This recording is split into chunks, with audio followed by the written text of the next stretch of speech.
Time, free delivery, and better value. Go to GuaranteedFoods.com.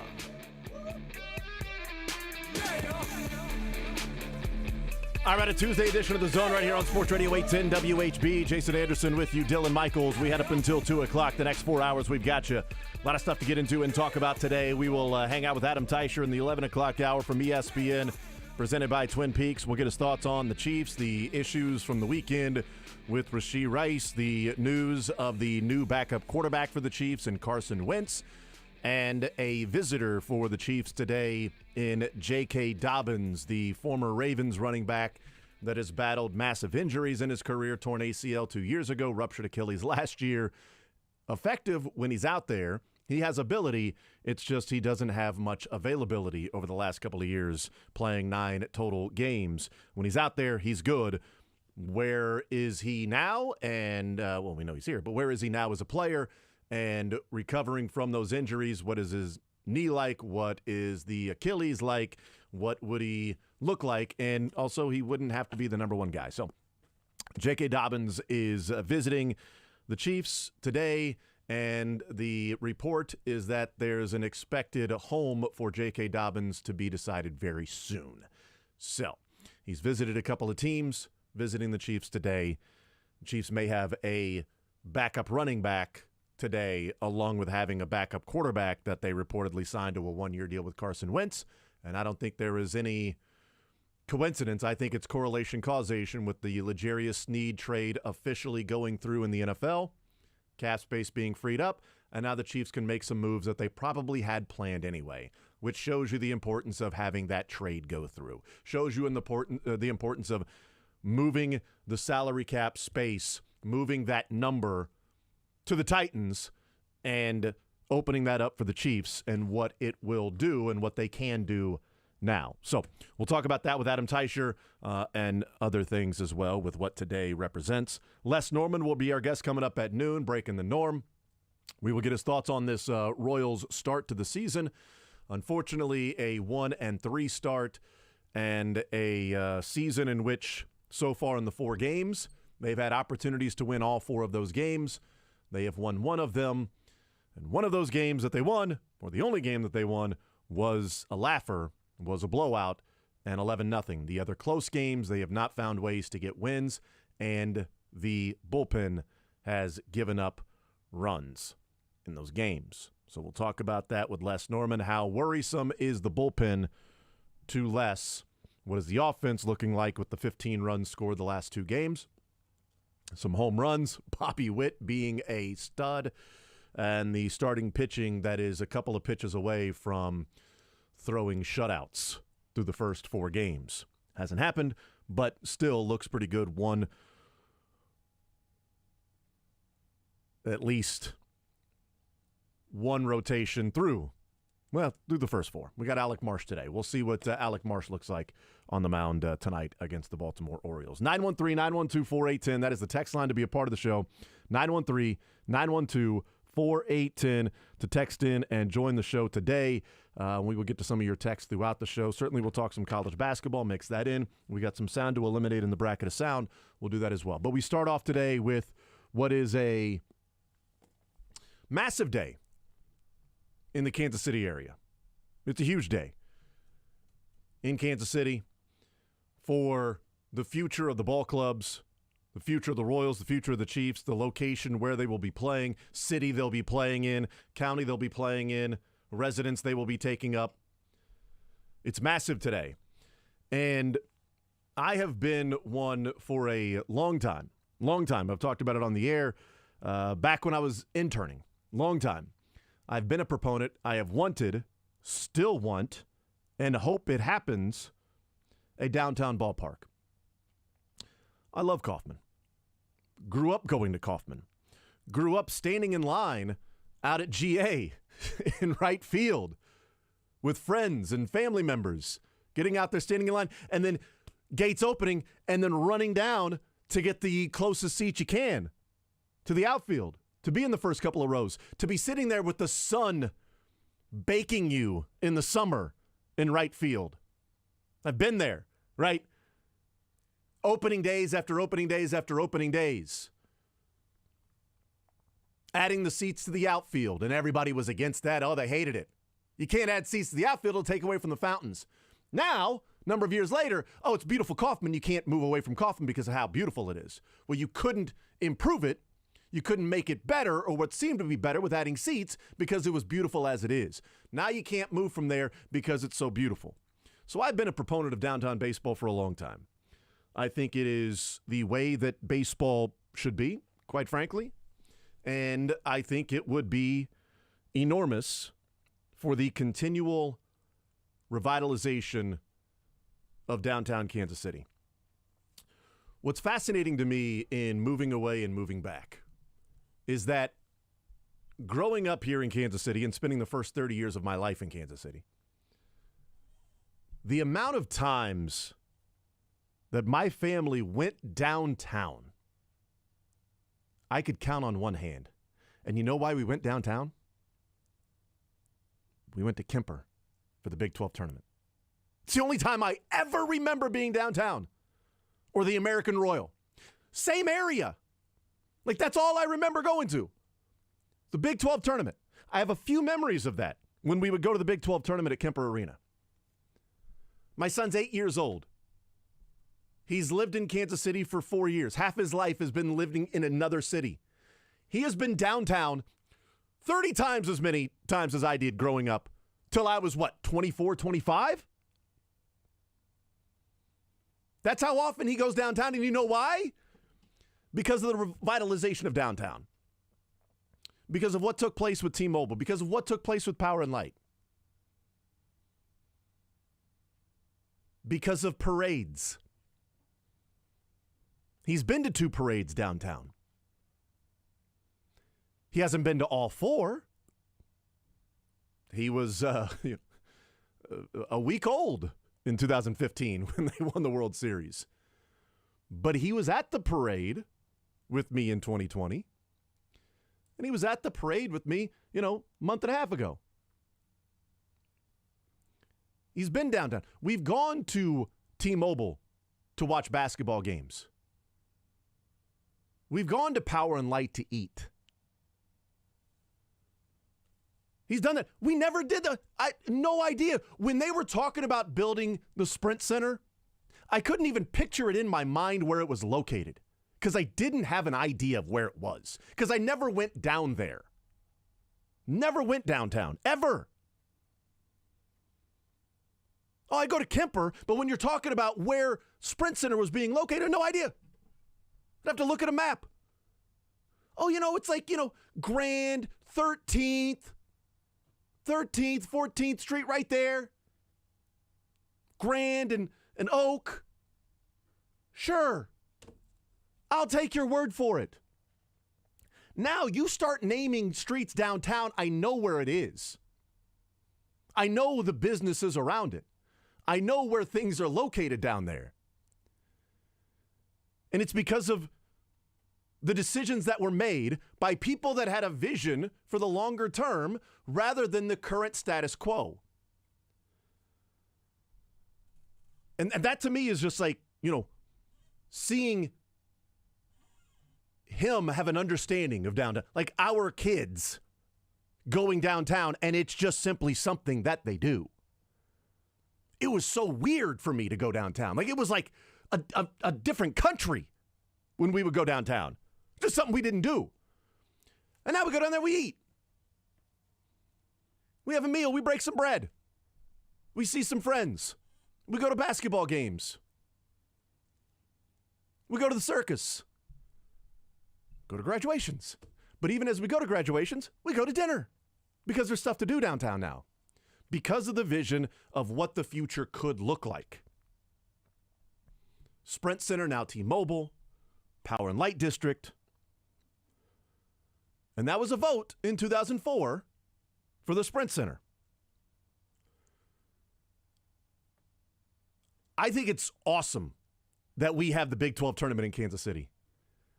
When Brett Yormark announced that it was going to be in Kansas City till, 2031 and beyond, that was a big deal. It was a big day to know that it's not moving to Vegas like the Utah Utes fans, 2 Utes, like the Utes fans want to have happen. It's not heading to Oklahoma City. It's not going to Dallas where people don't even know it's happening.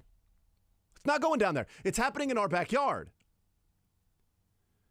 Where do you think the Big 12 tournament would be if the Sprint Center, now T-Mobile, wasn't downtown? If they renovated Kemper? The Big 12 was trying to leave then. Big 8, always here. Big 12 here. Well, Kemper's not good enough. We're leaving. We're going somewhere else. The area's not good enough. We're going somewhere else.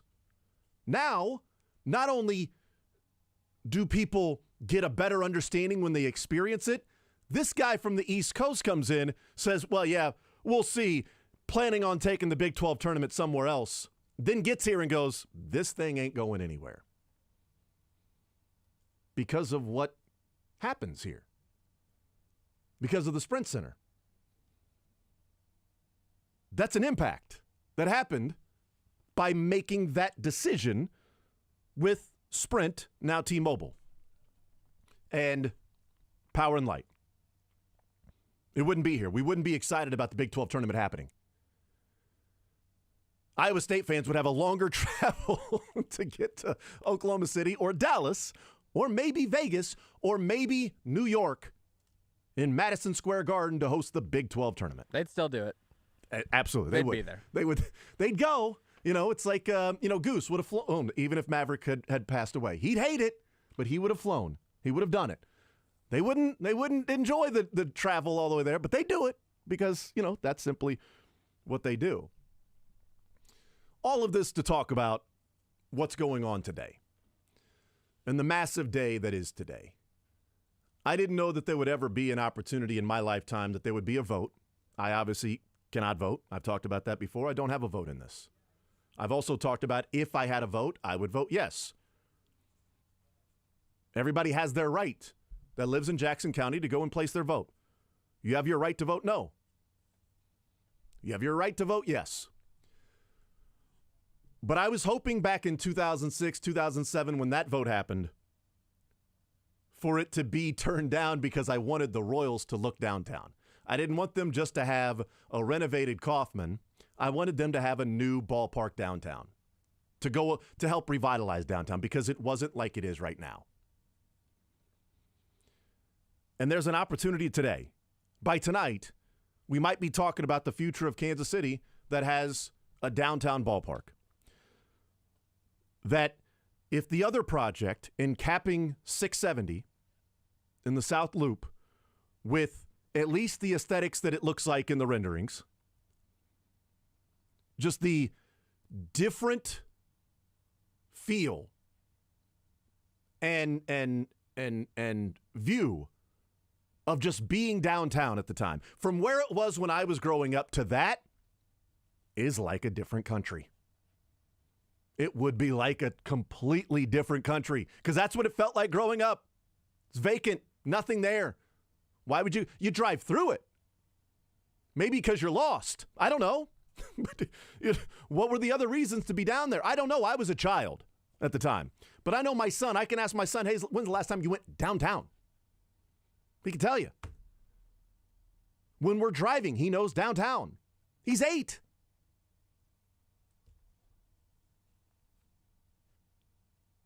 I hope we get a downtown ballpark. I don't know what today's vote's going to be. That's how I feel on the matter. I think there are decisions that are made in the future of cities. There are decisions that have been made in the past that are impacting cities today. I've talked about it, and I've said that, to me, it's called a pro tax. People can discuss the economic impacts and all of that stuff, and there are 1,000 studies out there that you can go and read. The question is, do you want to have pro teams in your city? The answer to that for me is yes. There is a large portion of my self-identity is this city. And a large portion of the civic pride in the city, right, wrong, or indifferent, is directly tied in to the teams. Directly tied into the Chiefs and the Royals. You know why I'm a Chiefs fan? It's because it says Kansas City before it. You know why I'm a Royals fan? It's because it says Kansas City before it. If it was the St. Louis Chiefs, I'd hate them.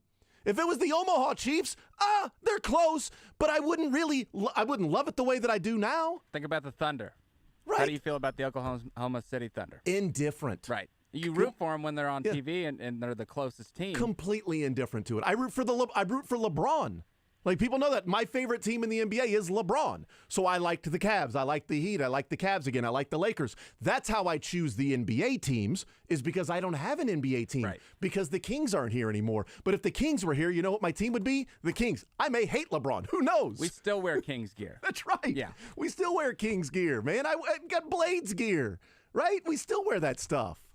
And I know they're like, but you know, we that's why I love the Chiefs and the Royals. It's the civic pride. And that's why I call it a pro tax. I'll be paying some of it, not as much as Jackson County residents, obviously, because we go downtown. We spend money in Jackson County. And so the sales tax will be affected on things that I purchase as well. But I don't know that I don't know that there's a love for the city as much as Kansas City loves our city. Maybe there's as much, but I can't imagine there being a city that has as much civic pride and loves their city as much as we love our city. And there is a big part of that in the Chiefs and the Royals, because it represents us. We get our name out there. People know about Kansas City. You know why? Because of the Chiefs and the Royals and barbecue. Chiefs Royals barbecue. City of Fountains. I don't know how many people travel to Kansas City to look at the fountains, but I know when people come through Kansas City, they're texting me all the time, hey, where do I eat? Where's the barbecue spot? Hey, we're in town to watch the Chiefs, or we're going to a Royals game, or we're passing through. Whatever it might be. Where do I need to go eat? But you've got the most famous football player in the world that lives in this town. Would he live in this town if he didn't play for the Chiefs? Hell no. And I love this town. I love that so many ex-ball players stay here in town that aren't from here because their love of this town. And a big portion of the love of this town has grown to the point of not being stagnant, of not just saying status quo is the way that it should be. I lived in a city for 10 years. That status quo was the modus operandi. Status quo more than any change whatsoever. People might be surprised if they found out that Louisville in the 80s had a larger population than Nashville and Indianapolis. That'd be surprising, right? Somebody told you Louisville is a larger city than Nashville and Indianapolis. But you know what the difference is? Louisville had an opportunity to take the Colonels to the NBA, and they said no. It's too expensive. New arena. No, thank you. So they moved. Louisville had an opportunity to attract 3 different NBA teams. They didn't approve it. They could have had the Hornets. They could have had the Vancouver Grizzlies. They could have had the Rockets before they moved to Houston. They couldn't figure out to move forward because too many people were okay with the status quo. And now Indianapolis has surpassed them, Nashville has surpassed them, and Yum Brands, that was started there, has moved all of their CEOs to Texas, or their CEOs and their higher up executives. The top 10, 15 executives that run that company aren't even living there anymore. You know why? Because why would you keep your family there?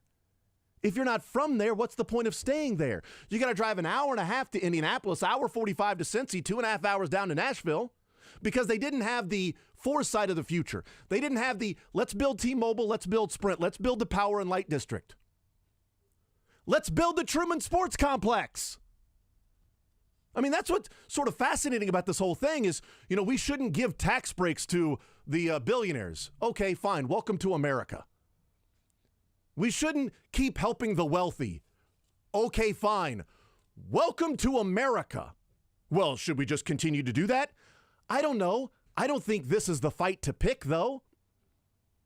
I don't think John Sherman and Clark Hunt are the ones that I'm looking at and going, you know what, screw you, billionaires. This is how I'm going to fight back. Get your teams the hell out of my city so I can go backwards. Kansas City, too. Yeah. This is the line in the sand right here where Kansas City everything's going to change. Right. We are going to change this country. It's the heart of the country, though. So. That's right. It's the pulse of this entire country happens in Kansas City.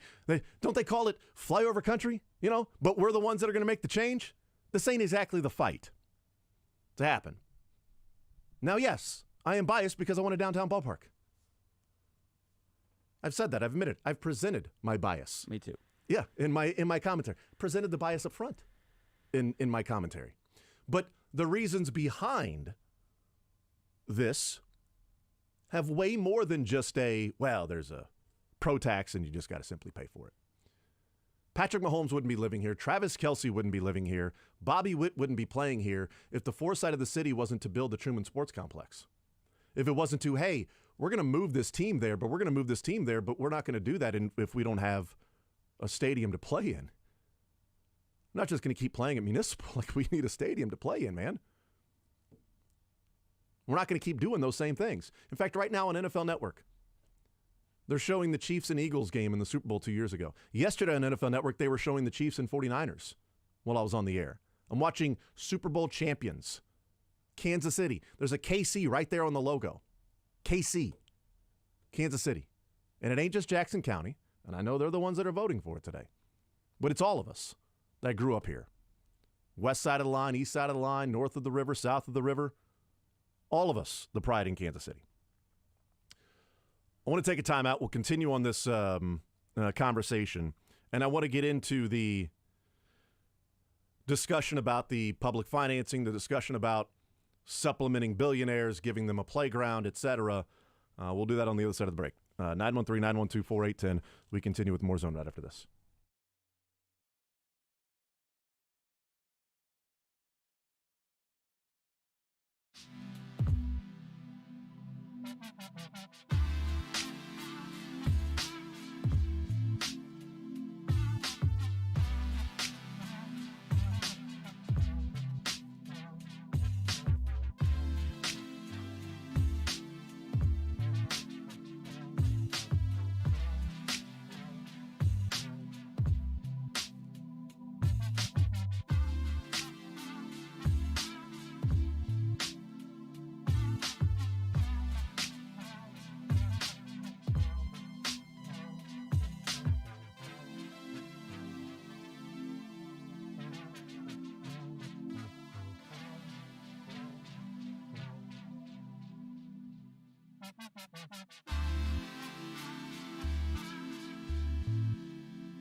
All right, we continue right here on Sports Radio 810 WHB.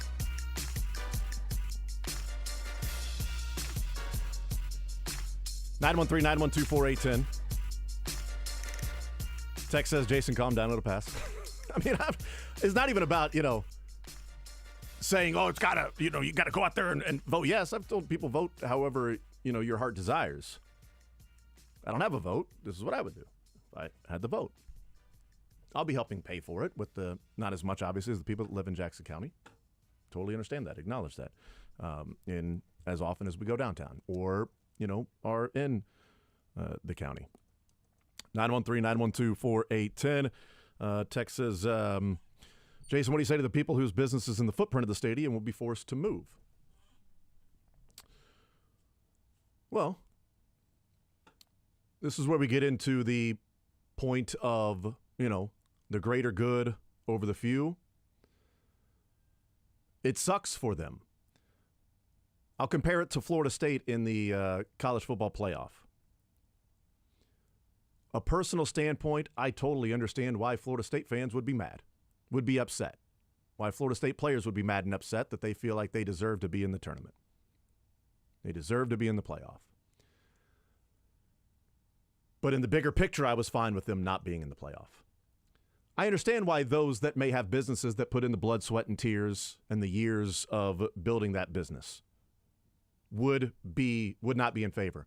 Although, you also need to acknowledge the people that are being displaced that are in favor of it.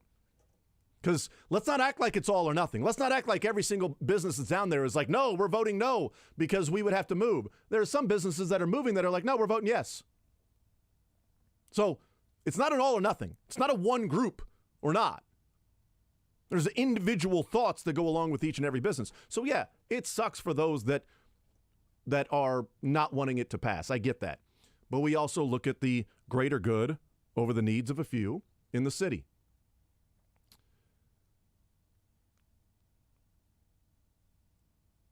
I feel bad for those that would have to move.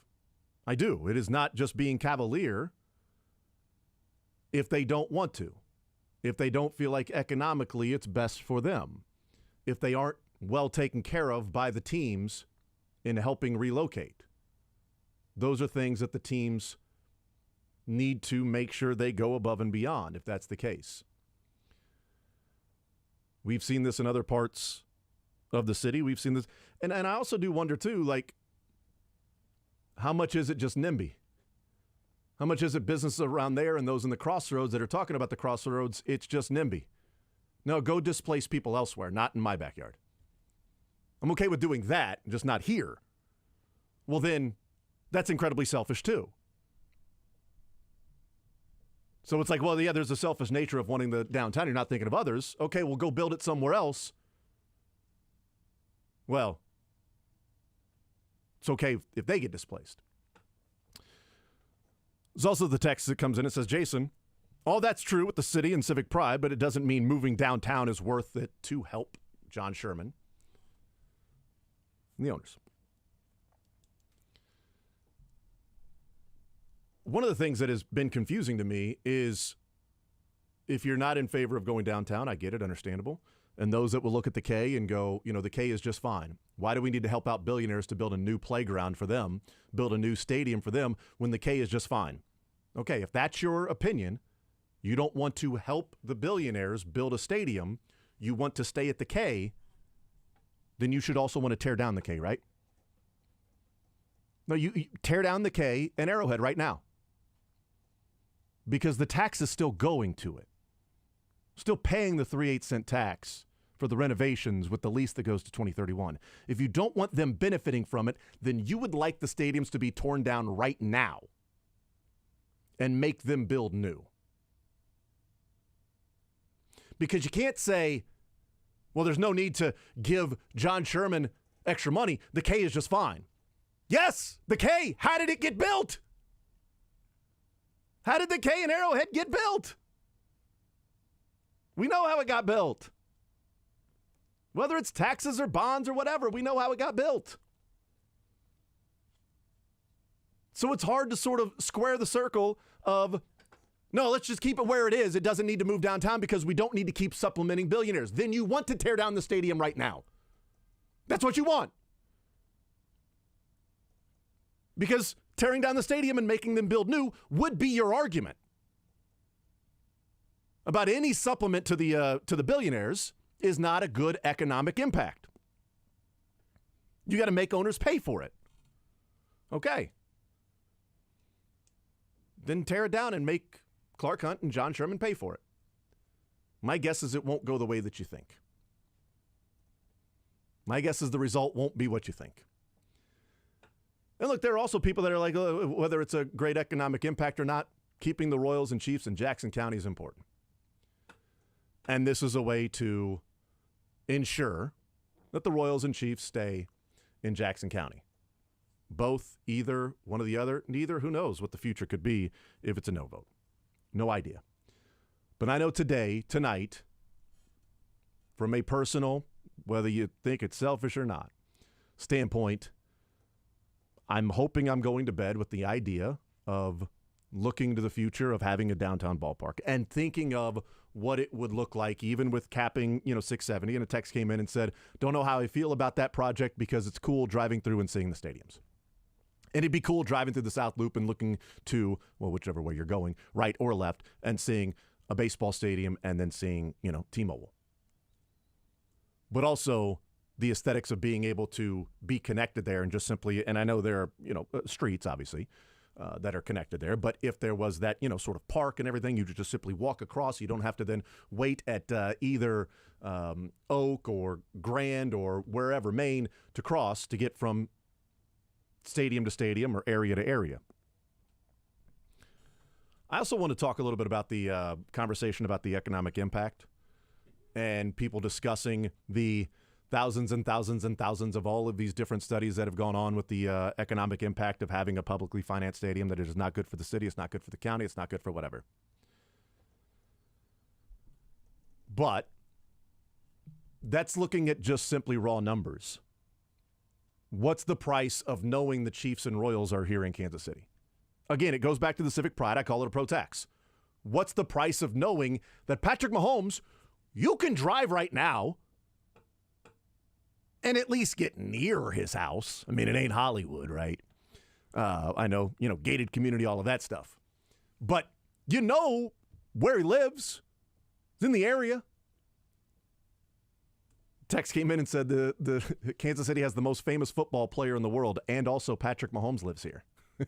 Which is, you're right, which is absolutely true. The football man, Travis Kelce, with Taylor Swift, the most famous football player in the world, lives right here. By the way, if they get engaged and Travis Kelce's still playing, probably living here. Now all of a sudden Taylor Swift's in Kansas City, living here.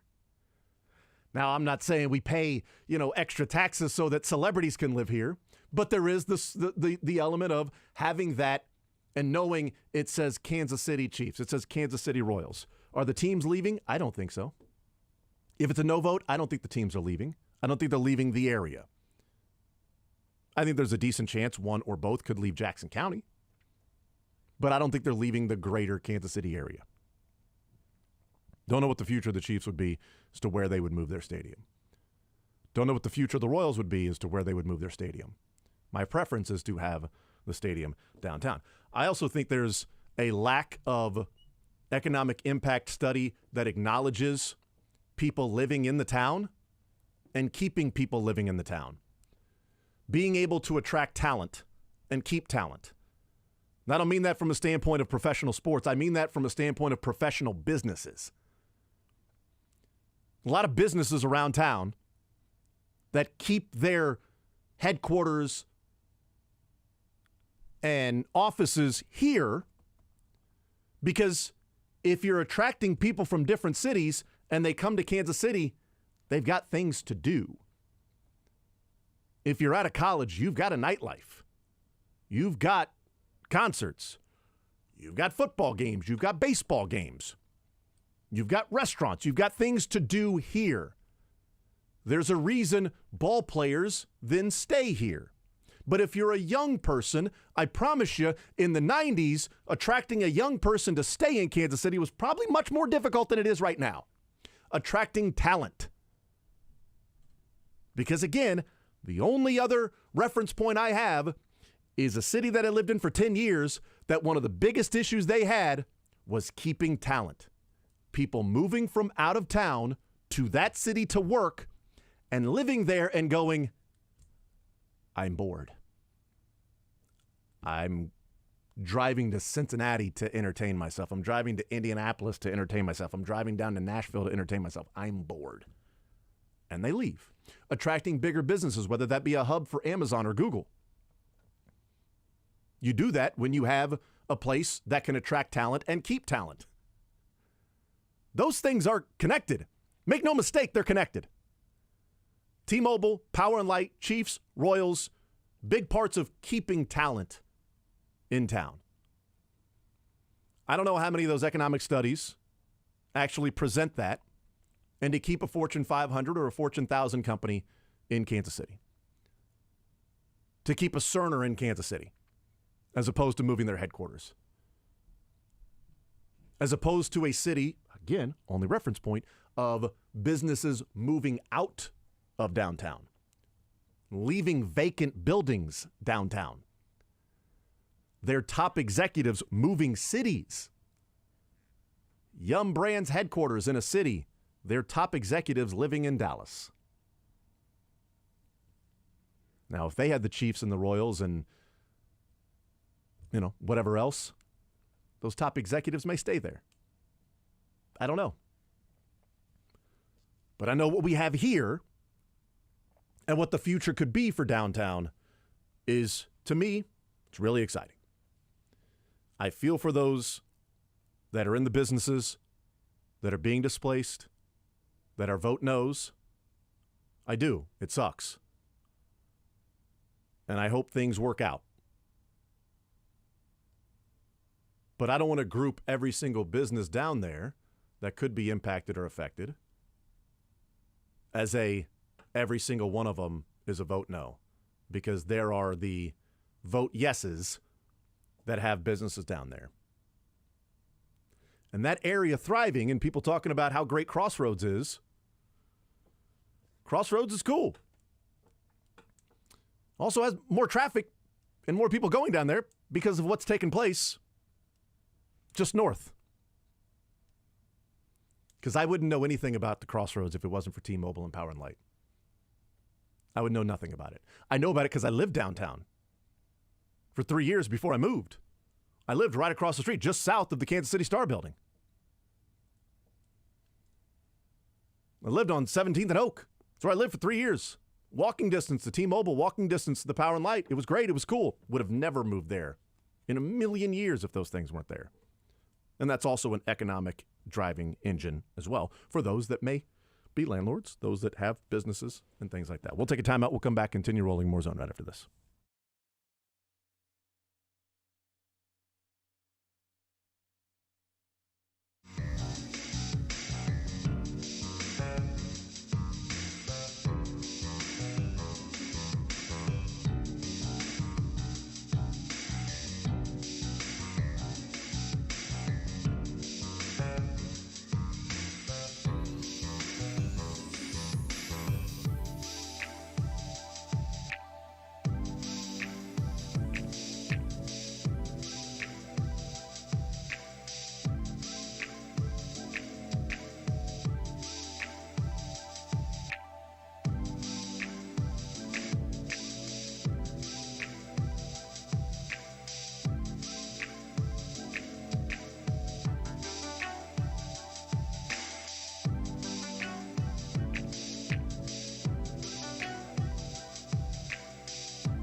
All right, wrapping up this hour. We'll talk with Adam Teicher from ESPN, get his thoughts on some things going on with the Chiefs. Certainly get his thoughts on the Chiefs' side of the vote yes, vote no issue going on today. Tweet says, yes, but who is paying for it? I mean, it's a rhetorical question. We know who's paying for it. It's been discussed, talked about ad nauseum. Same that paid for it in the Truman Sports Complex originally. And the renovations in the 2000 aughts. We know that. Same thing that our taxes go to and pay for with other things around the city and the community.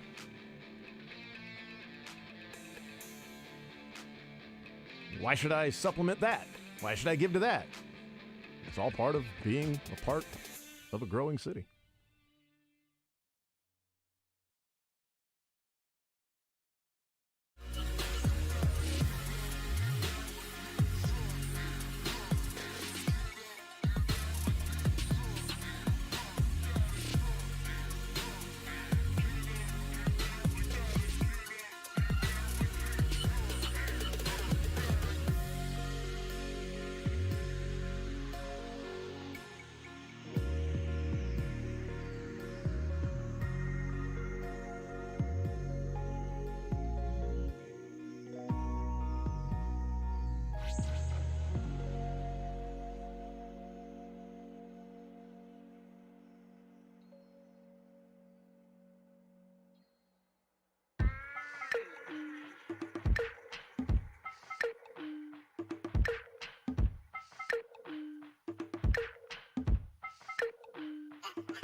The Zone is presented by Guaranteed Foods, delivering all natural food to Midwestern families since 1958. Enjoy healthier food, more free time, free delivery, and better value. Go to GuaranteedFoods.com. All right, we'll continue right here on Sports Radio 810 WHB. Jason Anderson with you, Dylan Michaels. We had up until 2 o'clock, 1 hour in the books, 3 more to go. Talking with Adam Teicher from ESPN Chiefs Insider, presented by Twin Peaks. Step up your lunch game at Twin Peaks. Enjoy light yet hearty combos put together for you. Available at an awesome price, featuring savory soups, crisp salads, and a variety of sandwiches to satisfy your every craving. Enjoy your next lunch break with Twin Peaks. Adam Teicher joining us here in the Zone. Adam, what's up, man? How are you, sir? Good, Jason. How you doing today? I am doing just fine. I'm doing just fine. A lot of talk in the first hour about today and ultimately what it means for the city and for the Royals and certainly the Chiefs as well. Adam, I wanted to get your thoughts on the Arrowhead side of this first and foremost. Well, what's your take and your view of Arrowhead and the renovations? And it's a two-part question, but if the vote is no today, do you think the Chiefs would explore and be serious about exploring Johnson County or Wyandotte or other places for the stadium and maybe even their practice facilities? Yeah, I do think they would explore that if this doesn't pass. They've been sort of frustrated through this process about dealing with Jackson County. So we'll see whether it whether it comes to be. But it's going to be interesting to see what does happen if this turns into a no vote. But I do think that is definitely a possibility. Is this in your mind as well, as we look forward, if it's a 25-year lease for the Chiefs and, 2031 is when the lease expires and 25 years from that, do the quick math, blah, blah, blah. Is this something to where we'll be looking at 7 years from the expiration of this lease that they will ultimately be looking to build new anyway? That this is the final years of Arrowhead Stadium anyway, and they may, end up somewhere else. And who knows if I'll be here, who's going to be here when that whole thing happens. But I kind of feel like while, this is the renovations to Arrowhead, this is sort of the last go-around. And the next time we vote on something like this in Kansas City for Arrowhead Stadium, it's probably going to be building new on that site or building new somewhere else. Oh, yeah. Yeah, I would think that this will be the last go-around for this Arrowhead Stadium. But, having said that, I know the Chiefs love the stadium. I mean, they love the way it's constructed and the way it gives them, holds in the noise and gives them an advantage. Mm-hmm. And you can't just duplicate that anymore. That's really hard to do with all the things you have to do in a stadium now. So, it's easy to say that in 2024 that this would be the last time for Arrowhead Stadium, even if it passes. But I don't know. I mean, they got the good batch of concrete, right? So maybe the thing could stand another 50 years or whatever. Yeah, I would love the in-depth investigation into that as to the batch of concrete that went to Kaufman and the batch that went to Arrowhead, and the difference between those two and why they weren't mixed between those batch. I have no idea. But one good batch of concrete, one bad batch of concrete that the Chiefs and Royals got. But, I look at this, and one of the things that tells me that this would be the last go-around in terms of a vote for public financing for Arrowhead and its current construction is, there wasn't a talk or at least a serious consideration to put a rolling roof, some sort of a cap on Arrowhead to whether that be attract other concerts, whether that to be attract a Final Four to Kansas City, a Super Bowl. And I just think if it was the long-term plan for this spot for the next, 40, 50 years, it would make no sense not to put some sort of a rolling roof that could close it and you could host a Super Bowl, you could host a Final Four, as opposed to, hey, we're going to put in some end zone suites and that's going to be pretty badass, right? Yeah, no, that makes a lot of sense. And I think, the Chiefs necessarily weren't thinking about that when they did this. So, no, I agree with you that would have made a lot of sense if you plan to stay there for a longer than one more contract. Mm-hmm. So, I agree that this probably is the last time around for that. Adam Teicher from ESPN is our guest. So the issues from the weekend that there is still fallout from that and still trying to figure out some of the details. The latest is that the Lamborghini also leased to Rashee Rice. So Rashee Rice, either the owner or the person whose name the lease is in for both the vehicles involved in the accident. Where do you think the Chiefs are right now? We heard Mark Donovan and his comment yesterday, but how this affects the Chiefs currently from obviously there's the personal standpoint, there's the human aspect, but there's also the team aspect of this where, Brett Veach and the front office have to figure some things out quickly. Yeah, well, from a football aspect, this has to change your plans if you're the Chiefs. You have to. They have to be careful not to overvalue receivers and force a need. But with what we know now, and we don't know the whole story. Okay, so there could be some things that come out that exonerate Rashee Rice. But from what we know now, I think it's a mistake to count on him going forward. I'm not going to say he's never going to play for the Chiefs again. I'm not going to say that he'll miss this whole season, but I think it's a mistake to assume otherwise. So, the Chiefs have more work to do wide receiver than they did before. They had work to do even before this incident came up, but now, absolutely. I mean, if he doesn't play and you don't adequately replace him, you got Hollywood Brown, you got Justin Watson, and what else do you have? You're maybe Kadarius Toney develops the way they hope. Maybe Sky Moore develops the way they hope, but maybe they don't. So, they really don't have a whole lot they can count on right now. And Hollywood Brown is their or is on a 1-year contract.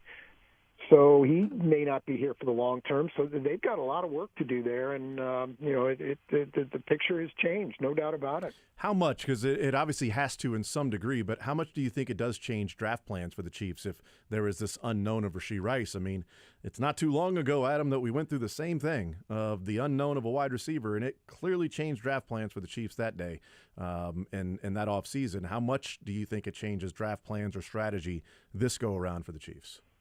Well, it has to. I don't think they'll force a need. They'll draft somebody they don't like just because they have to have a guy. But maybe they have to move up now. You talked to, we talked last week about that 3rd-round pick that they got next year, and you didn't think it was going to be the Chiefs would have that or use that pick. And I think that now, I think the chances of that becoming true are way greater than they were before. That's a chip, and maybe the Chiefs, they see a wide receiver that they like, and they're getting nervous about him not being there. Absolutely. Now I think that's a real good possibility. So I think in that regard, it changes some things. I don't think they'll draft somebody they otherwise wouldn't have drafted in a spot at a particular spot just because of this. They can do some things during free agency too.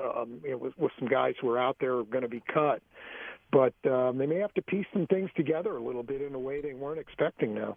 They should have a pretty decent idea of some of the details by the time it gets to draft, unless there is the, I don't know how all the laws work. If Rashee Rice can tell the Chiefs something, well, that also doesn't then go to the police. And, retaining counsel is the smartest thing somebody could do, whether guilty, innocent, in between. You retain counsel, let them advise you along the way. But when you're talking about the relationship with the Chiefs, we've seen incidents in the past that the truth or lack thereof has resulted in the moving on from a particular player, whether the serious nature of that in different degrees. But I don't know. I would guess that there would be a decent amount of details the Chiefs would have, so maybe some sort of an idea of what a suspension, a penalty, whatever may come down from the league by the time they actually draft. But in the meantime, that's definitely going to be changed. But I would have to imagine, Adam, that they'd have a pretty decent idea of some of the details, at least in conversations with Rashee Rice about, hey, what's going on? And you better tell us everything right now because that can impact what your issue is with us, not necessarily even from the league. Yeah, it can. And, there's the whole issue of whether the league, takes the proactive move like they did with Justin Ross, for instance, last year, and they suspend him for a period of time before this situation's resolved. So there's a lot that goes into this, and maybe the league will give the Chiefs a little guidance there, but maybe they won't. So either way, the Chiefs had work to do, but now that just intensifies. I can't see any scenario, again, given what we know now, I can't see any scenario where where he just gets off and he plays a whole season and the whole 2025 season. I just don't see that. I don't know how that is possible. So I think they have to, regardless of what he tells them or doesn't tell them, I think they have to start getting ready for the real possibility that he's not going to be around. Yeah, I'm with you on that. It's no matter how many games or season or whatever, because we don't know all of the details behind this whole thing. Did you hear of any red flags or any issues around Rashee Rice coming out of college? Because there are some people close. Keyshawn Johnson had a longer commentary yesterday about Rashee. There's a reason you were in the second round is because, and he's friends with him. And he's like, I texted him how mad I was at him, and he's like, dude, you had issues coming out of college. There's a reason you were a second rounder is because of the red flags around you, and we've talked about what you have to do and what you need to do, and now you've put yourself in this position. Did you hear some of the whispers or talk about Rashee Rice and there being some red flags and Chiefs taking some sort of a risk by drafting Rashee Rice? Not when he was coming out.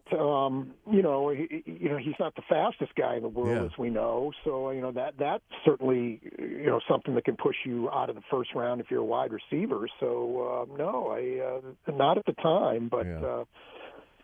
Now certainly some things are coming out that you hear now that are like, okay, well maybe that makes some sense with him. So it's definitely one of those deals where there seems to be maybe a little more here than what we thought.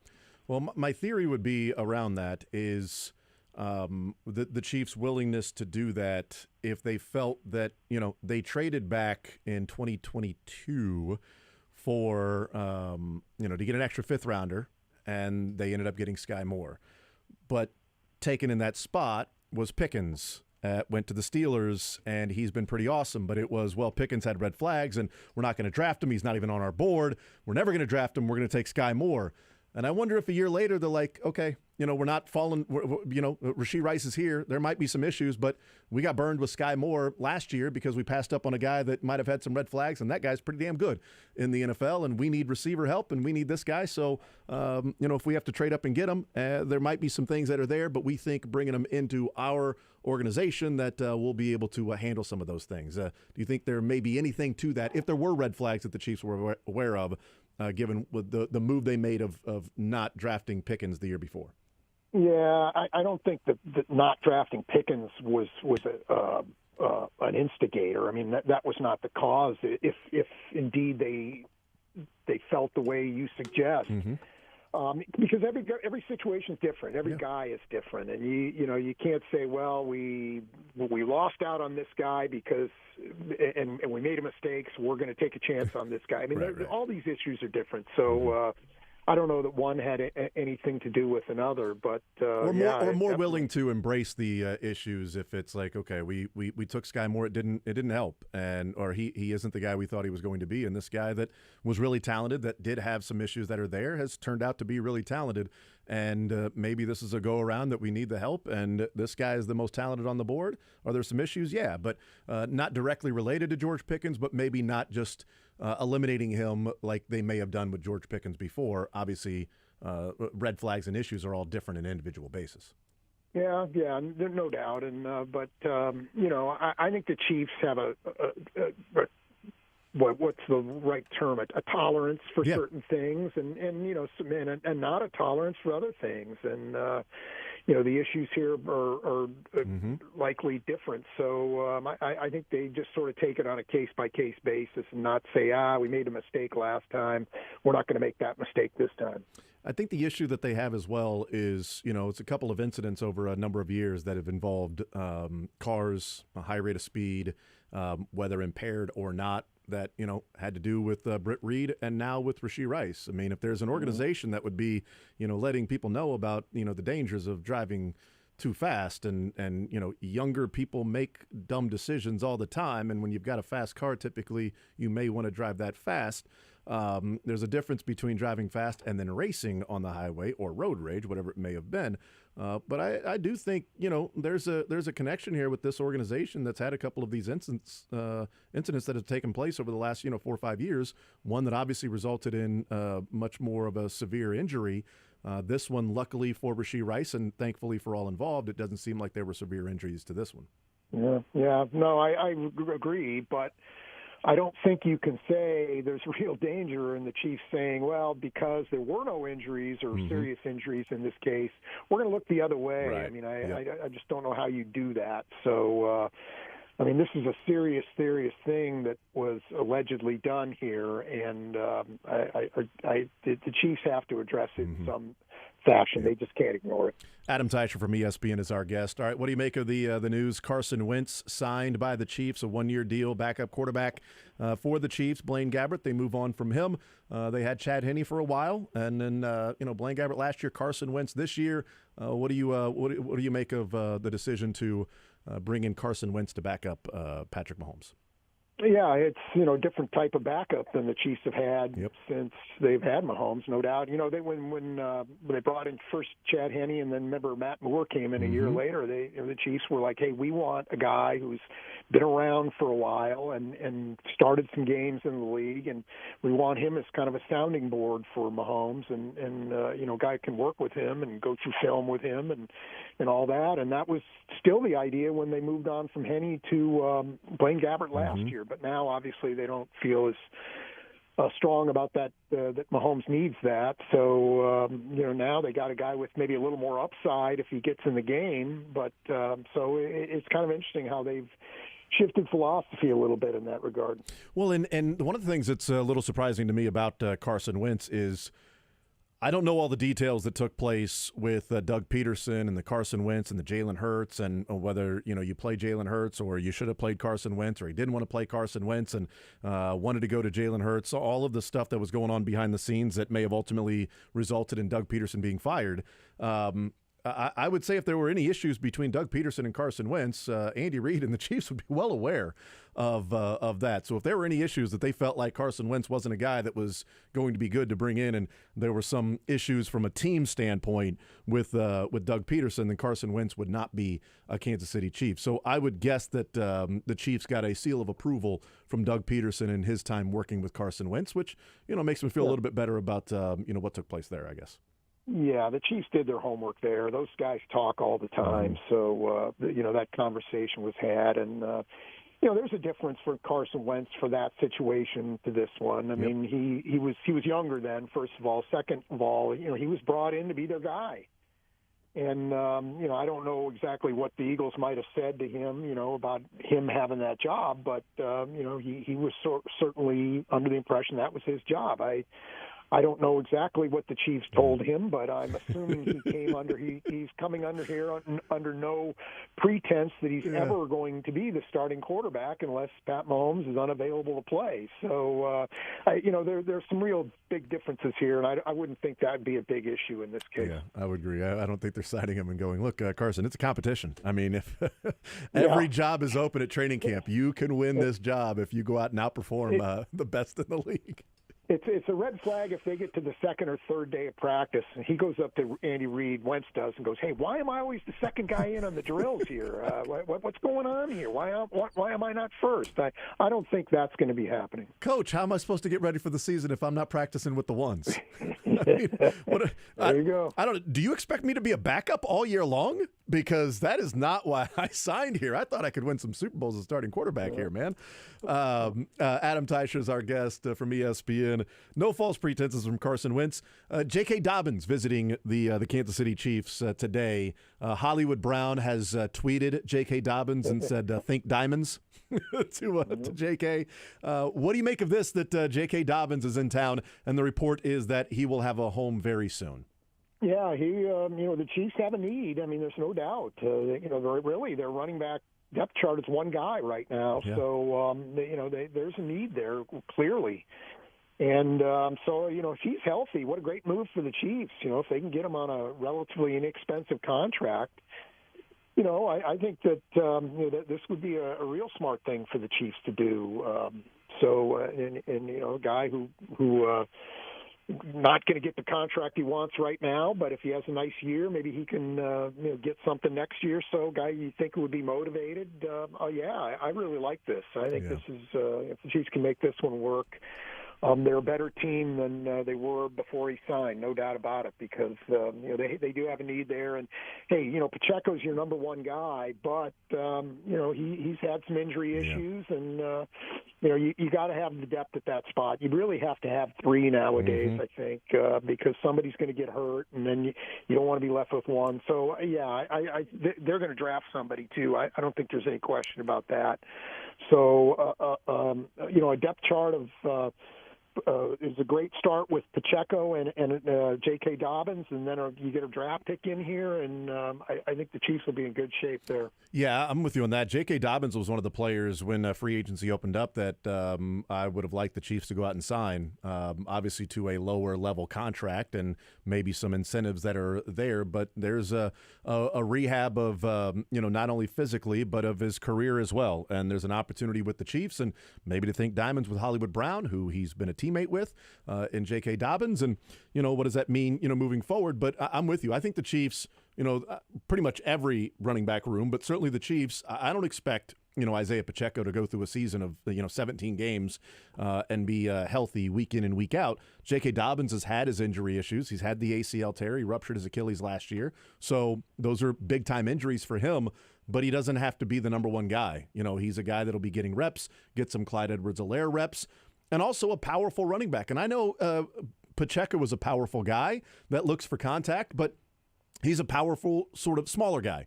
And J.K. Dobbins is a powerful, sort of bowling ball that can pick up some of those short yardage situations. I looked at a couple of Ravens running backs that I would have been fine with the Chiefs signing. Gus Edwards was one that I looked at that I would have loved to bring in on 3rd and 1 and things like that. But certainly J.K. Dobbins, if he is healthy, he's a really good running back, and I love the move if they were to end up signing him. I hope they do, because I'm with you. If they don't sign J.K. Dobbins right now, Lamichael Pirine, Deneric Prince, Reese Lightning from Wales, the Welsh rugby player Reese Zammit. Those are sort of the choices of having a running back on this team. Changes the running back room if it's Pacheco and Dobbins, and then a collection, and then also, as you talked about, a draft pick. Yeah, so I think that signing would change some things for the Chiefs. They still, again, I think they still need somebody in the draft, but they all of a sudden that running back room looks, the possibilities look pretty good there. No, there's also, Adam, there's correlation causation, and I do wonder, like, moving forward over the next week or so, there's correlation causation, right, with L'Jarius Sneed, the deal officially going through, and then Carson Wentz is signed, J.K. Dobbins is in on a visit. That doesn't seem to be coincidental with the official move going through the clearing of the cap space, and now some of these ancillary moves the Chiefs have been wanting to make. Yeah, and then the other thing is that the draft is coming up, and if guys want a job, they better sign here in the next 3 weeks if you want to be assured of a roster spot. So that's another thing that's going to prompt some guys to get some deals done too. Adam Teicher from ESPN, presented by Twin Peaks. Adam, we're going to let you go. We're going to talk to Mayor Quinton Lucas on the other side with the April 2nd vote going on today. Thank you for the time as always, brother. We'll be reading and watching and seeing what happens over the next week or so, and we will talk next week, man. Enjoy the week, and thank you for the time today, brother. All right, Jason. Talk to you then. Absolutely. There's Adam Teicher from ESPN. He's presented by Twin Peaks whenever we have him on. Step up your lunch game at Twin Peaks. Enjoy light yet hearty combos put together for you, available at an awesome price, featuring savory soups, crisp salads, and a variety of sandwiches to satisfy your every craving. Enjoy your next lunch break with Twin Peaks. We'll take a time out. We'll come back. We'll talk with Mayor Quinton Lucas coming up next.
All right, we continue right here on Sports Radio 810 WHB. Jason Anderson with you, Dylan Michaels. We head up until 2 o'clock. Big day today with the stadium vote on the ballot and people heading to the polls today. Right now, joined by Mayor Quinton Lucas here in the zone on this Tuesday. Mr. Mayor, how are you, sir? I am doing fine. Hope you're doing well today. I am doing just fine. What do you think of the day today? How big of a day potentially it is for the Kansas City area? Well, look, it is a big day in Kansas City. It's something that has taken on more dinner table conversation, Easter Sunday conversations than I think any political issue, certainly any local political issue, in a long time. And it's interesting because it doesn't, it's not your classic left-right kind of American politics. It's what do you think? And a lot of it, the weird thing is that everybody's kind of right. Is there a risk in voting no? Sure. But also, is this the fully laid out plan that I think a lot of people would have expected? Probably not. And so that's what has made this one, I think, one that has us all kind of scratching our heads and saying, who knows what's going to come up. It took a while for your endorsement one way or another in this as to which way you were going to be voting. And on Saturday, you gave your endorsement to the yes vote to this renovation, to the stadium being built downtown. I'm just curious as to the delay of the endorsement and why ultimately you decided that yes is the endorsement for you. I think there are a few different things. One, I'll just be honest, because this is a sports crowd. You all know the other cities and the other investments they've made. Oklahoma City invested $900 million, a 1-cent sales tax, just to keep one team. Buffalo, $800 million for one stadium. That's funded by the state of New York. It's about $700, $800 million for the Raiders. They're talking about that much for the Athletics. The value that we get, and I know it sounds very odd to say, but the value that you get at $450 per for both teams, keeping them in Jackson County, to me, matters. And the other thing that is important about that is, while they're anticipating more support from Missouri and from Kansas City, that part isn't certified. So that's why it got me to saying, a yes vote right now means both of those teams stay. It means that we're not having more negotiations where I think that price jumps up tremendously, which I think it would. And importantly, I think everybody's talking about downtown, and I get why it gets so much attention. I don't know what the play is for Arrowhead in the event that the Chiefs relocate somewhere in the region. Mm-hmm. And this isn't, for me, a debate type thing or anything like that. But for somebody who cares about East Kansas City, Raytown, Independence, that's an important tenant there. And if you were to lose that and lose the Royals, who said they are committed to leaving that parcel, then I think that leaves us with, a drive-in theater that's, on one side and an abandoned stadium complex on the other. Mayor Quinton Lucas is our guest. What do you think the impact of the city will be? I've long been in favor of a downtown ballpark with the Royals and just in general with baseball in America. And I went through in the first hour and talked about looking back to the Sprint Center, now T-Mobile, Power and Light, the airport, these different decisions that were made, and even looking back to the Truman Sports Complex when it was built. What do you think the impact will be for downtown with Kauffman Stadium moving there? Look, you get a stadium like that downtown, and I know a sports crowd. Many of you have been down for the Big 12 tournament. Some of you maybe NCAA wrestling, which was amazing and filled up every restaurant. It feels like from Crown Center to the Missouri River. I mean, it is activity, it is engagement, it is crowds, it's money for small businesses throughout Kansas City. And so, I don't know if that got to be enough of what the focus would be or should be right now, but that is, to me, a big part of what, should be discussed and, to me, what's being evaluated. Kansas City, since I was a child, has invested a lot in downtown. We went from having the haunted houses, not on the West Bottoms, but like on Main Street itself, the Main Street morgue, and wig stores and service lots, to actually having a downtown that is well on its way to being something that would be great. I think that is why you have people talking about it, and I get it. It's subject to a big debate. I myself am not a particularly wealthy man. I get why there are people that are having concerns with supporting them. But at the same time, I see the long-term economic activity. And I'll make this one other point. In a city like ours, where you're not building a lot of new commercial office tendency, I mean, that's just not something you're doing in any American city, where you're not, getting tourists in from, let's say, being near a coast or near mountains. Sports tourism is a big part of what we do. Having that opportunity, I think, is important long term. Well, and I think a couple of things that go along with that. I mean, you mentioned as growing up, and I think I could count on one hand how many times I went downtown until I was probably 25, 26 years old. Being born in 1980. And, it's just not something that we did. It felt like a completely different country. I'd said that, downtown, it was just not something. The times that I went downtown was the Kemper for the Big 8 and Big 12 tournament. That was it. It's the only reason I would ever go downtown. And, my son's 8 years old. He's lived 4 years of his life in Kansas City since I moved back. And he's been downtown way more times in his 4 years than I was in my life until, T-Mobile, Sprint Center, and Power and Light and everything was built. It's amazing. It's just something we go and eat. We go to basketball games. We go to Power and Light. It's just a part of our life is being downtown. And I couldn't have told you anything about downtown when, even in my teens. No, I think that's absolutely right. I mean, I think it's a sign of progress. I mean, it is a sign of a better city where we are now. And by the way, I know the critics, but a better city includes having more revenues that help us address a lot of things. And our last budget, I won't go all politician on you, but we got to increase starting police officer pay 30%. We've quadrupled the number of roads getting resurfaced. This isn't a political speech because I'm term limited, but it is to say when you got a successful city, all these things that have happened in recent years, full hotels every January for the Chiefs playoff runs, has meant more hotel-motel taxes, has meant more restaurant taxes, has meant more earnings and sales taxes for us in KC. That makes a big difference in our ability to address all the very important things. And I think what a lot of people have been saying today is a renewal/extension doesn't mean that you stop taking care of everything else in government. I spend my whole day, promise you, talking about all of those things that maybe aren't being discussed on 810 all the time because you all are talking about sports. But look, these things are still happening each day in the city. And I encourage everyone to make sure and know that there continues to be that balance. It isn't an either or. We can do both. And from generating more activity and more revenues, the types of which you and I weren't seeing done when we were kids, I think it makes a better Kansas City long term.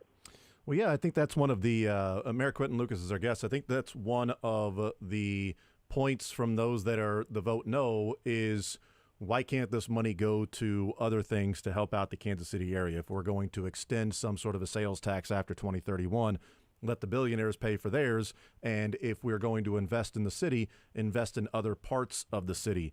And your response is, it's not an either or. You can do both. That that some of that money, can go to that. And the CBA you feel is adequate from these teams and what the give back would be from helping finance their stadium. Yeah, I think that is the sort of thing that I hope people, and I know a lot of people are probably still making decisions or, are on the fence. My mom was one of those, actually, and I've been talking to her, and she's a woman from the east side of Kansas City, grew up here, has never had great means in any way. And, we had a talk about, all right, what do the venues bring? And no, she's not sitting at a Royals game on a 100-degree day in July, but I think she recognizes, first of all, there are a lot of jobs there. There are a lot of activities. There are any number of things that will occur from creating that opportunity for Kansas City. In the same way, there are a lot of things around this city that I don't go to a lot, but I love having. I think one conversation that's been interesting to me is a lot of people don't know just how much stuff's subsidized. We have about a $100 million parking garage at the Kauffman Center for Performing Arts. Even if you're not making it to a lot of shows, you haven't seen the symphony, you haven't seen some of the things that are happening there, the ballet, that it's good for Kansas City to have a venue for that. That is paid for in part by taxpayer support. And, I think we have made a decision that is a good thing for our community, even if you're a person who would prefer being at a baseball game instead of that. Mm-hmm. I think this is what being a cultural dynamic that, frankly, everybody's talking about is part of. And that's why I think you have seen people get engaged with it. I will acknowledge, there's something for everybody to be against. I've heard all of them, right? Some talk about parking, some talk about any number of things. But I'll say this. If places like St. Louis, Oklahoma City can figure out how to park for those types of venues, I think we can. I don't think we are in any way weaker than them in terms of getting it together. And Oklahoma City's been at least having a downtown team not that long. If other cities can figure out how to make sure they continue to support their needs in their city, I think that can get done. And so I think those are some of the things that we're still trying to talk to people about here in the waning hours. Quentin Lucas is our guest, mayor here in Kansas City. The businesses that are being relocated around that area in the Crossroads district. What do you say to the detractors on whether it be eminent domain or the greater good better than the few for those businesses that do have to be relocated if the vote passes and it's a yes and the Royals move there? I think the first thing is, and we got a little attention the end or middle of last week, but I've made it very clear both with the Royals and with the whole city of Kansas City, we are not using eminent domain to take over businesses on that east Crossroads footprint, east of Oak. And as part of that, it would be that if a business looks to sell, it is welcome to sell. But if it doesn't, if they want to kind of be neighbors, see what it's like, see how positive an impact it could be for them, then they're welcome to stay. That to me is an important step one. I have heard of the Royals conversations with Crossroads businesses. I know that there are different things I see from social media on the hour about what they will be looking to do. But, I think that this is the sort of thing where you can have that both and scenario, where you can both have a successful new venue that helps market Kansas City and, by the way, the Chiefs. But your other and is you can have businesses not only survive but thrive in an area where we have supported and invested for years. How much was the Royals being okay with leaving Oak Street open part of the endorsement for you, that they have listened and said, okay, Oak Street being an artery, we're going to leave that open? Yeah. I'm not sure how that impacts the renderings and the design, but clearly it was something that was vital that you felt to the downtown area, that Oak Street not be covered up by, essentially right field. It was important to me. It was, it was pretty vital for me. It was one of those that I think that from the jump, when I first saw the rendering, I was kind of like, wait a minute, you're picking up a lot of businesses you may not need to in the footprint. That thoroughfare is still important, takes you through downtown, the Children's Mercy Hospital. I mean, there is a lot there that I think suggests to me that it was important for it to stay open. I appreciated them listening. What that tells me is that, the project is not perfect. Neither one is. But nor is almost anything we planned. That was the airport was not, the convention center expansion. A lot of those things, do take some iterative process, and I think we're going to remain committed to making sure we go through that. But for me, I think the take home was, where do we want Kansas City to be in the next generation, and where can we make, I think, a transformative investment? And I think here it's that opportunity to be transformational for the area, rather than, kind of kicking the can down the road, a mistake that I think was made, and many of you may remember it. I remember it as a kid. We refurbished Kemper Arena, I think, in the late 90s, or it was the late 90s, I think. The idea being, we're going to kind of put lipstick on a pig and say that it'll be a fine enough Kemper.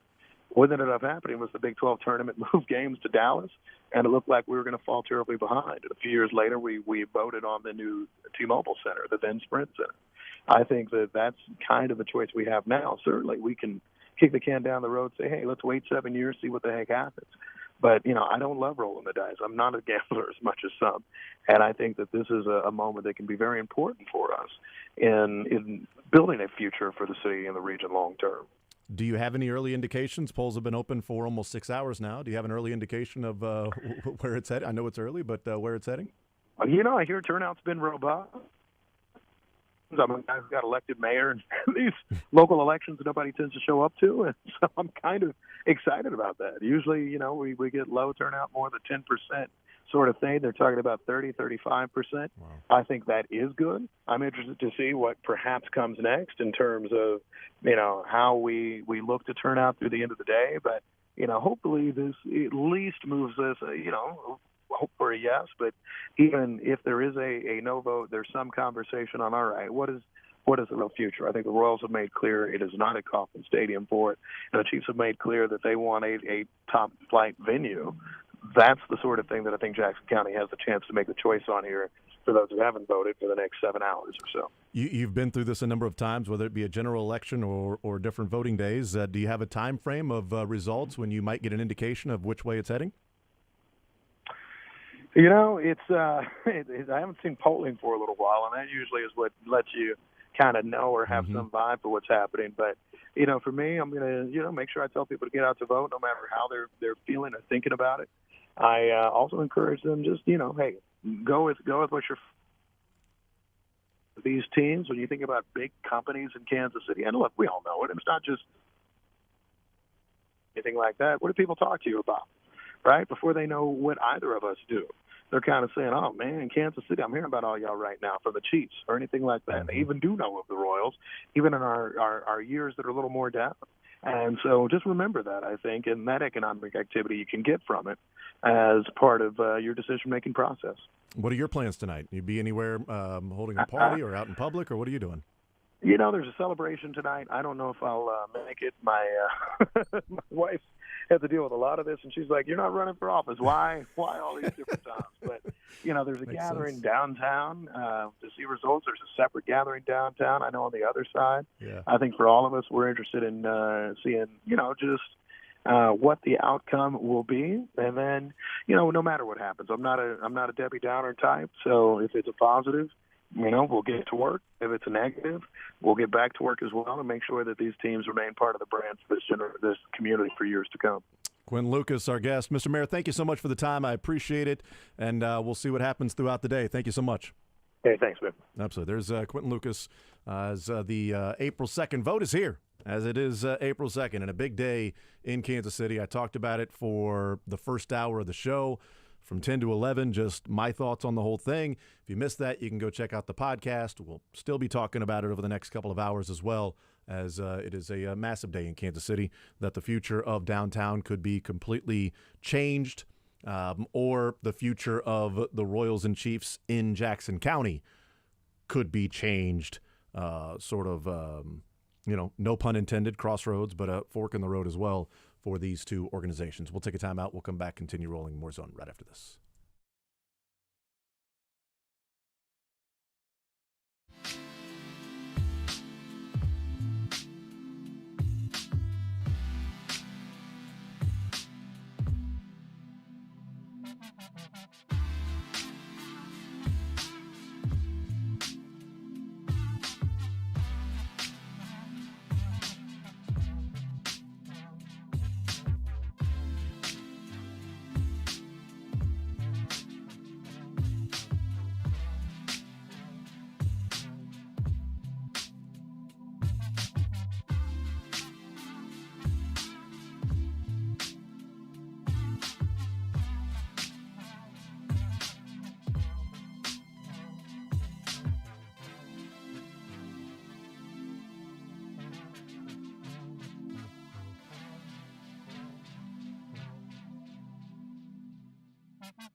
All right, thank you to Mayor Quinton Lucas joining us as the vote continues to go on. Polls opened at 6 o'clock this morning. They will close at 7 o'clock tonight. The Stadium Vote Results Show coming up tonight at 6 o'clock right here on Sports Radio 810 WHB. Sterling Holmes will be on the air, breaking all of that down and covering the issues there and what the results are going to be from the vote that has taken place today, right now. And we'll see what voter turnout is going to be. Mayor Lucas saying maybe up to 30% of voter turnout, which is massive for an election day in April. And obviously, because of the yes vote, the no vote, the question that is on the ballot today, that will drive most people to the polling locations. If you're wondering what the exact wording is, the exact wording. I wanted to read this. In the Jackson County question on the ballot. So if you're going to vote, this is the exact question. Shall the County of Jackson repeal its countywide capital improvement sales tax of 0.375%, authorized by Section 67.700 of the revised statutes of Missouri, and impose as a park sales tax of 0.375%, authorized by Section 644.032 of the revised statutes of Missouri for a period of 40 years to provide funding for park improvements consisting of 1, site preparation and clearance, developing, construction, furnishing, improving, equipping, repairing, maintaining, and operating both Arrowhead Stadium and its surrounds, and a new baseball stadium and its surrounds to retain the Kansas City Chiefs in Jackson County, Missouri, and the Kansas City Royals in Kansas City, Jackson County, Missouri, pursuant to long-term leases, and 2, refinancing debt obligations previously incurred to finance or refinance improvements to the Harry S. Truman Sports Complex. Yes or no? That's the actual wording.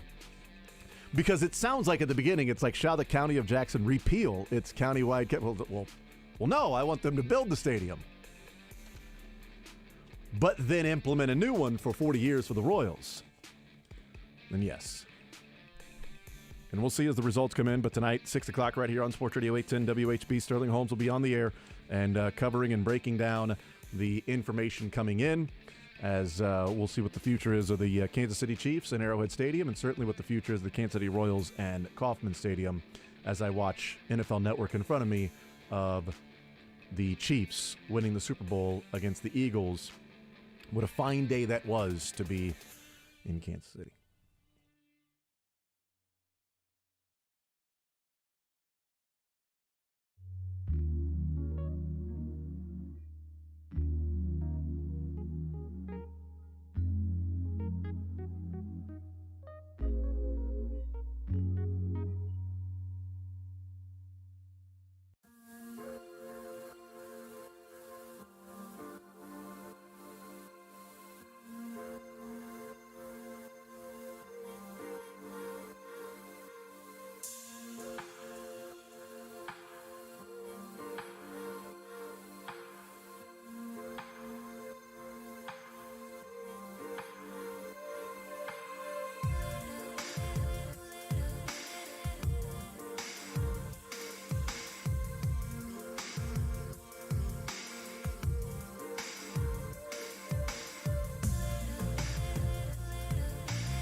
resident, and so I had the honor of voting and having my phone blow up on numerous occasions of people somehow getting my number and telling me how I should vote on every different thing, and I just love that, he said sarcastically. Yeah. So, yeah, it's voting day. It's a big day for Jackson County and Kansas City residents, and, it's a big deal.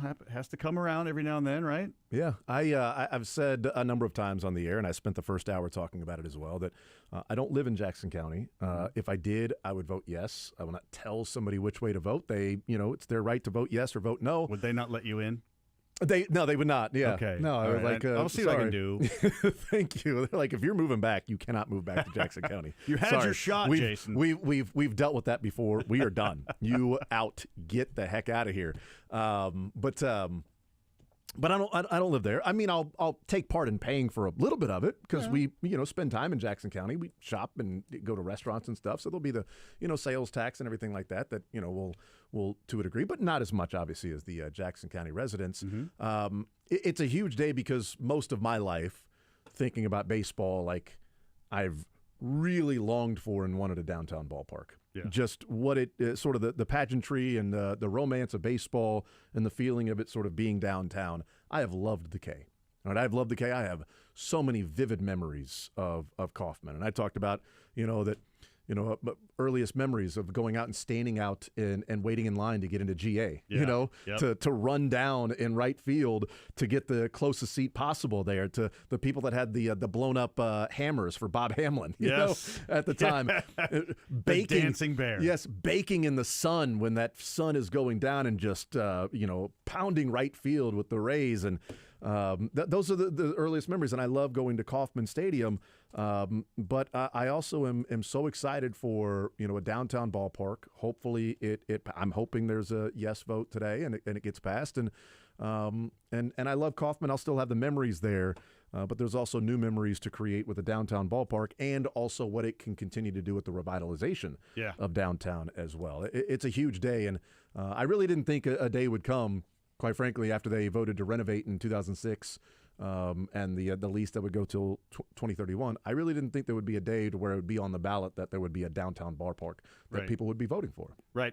It's interesting that on opening day, I was out at Kauffman, and my seats are in the middle section, like the old club level, right? Mm-hmm. And so I love that area because there's never lines for food, there's never lines for bathroom, and at my age, you need the bathroom more than you used to.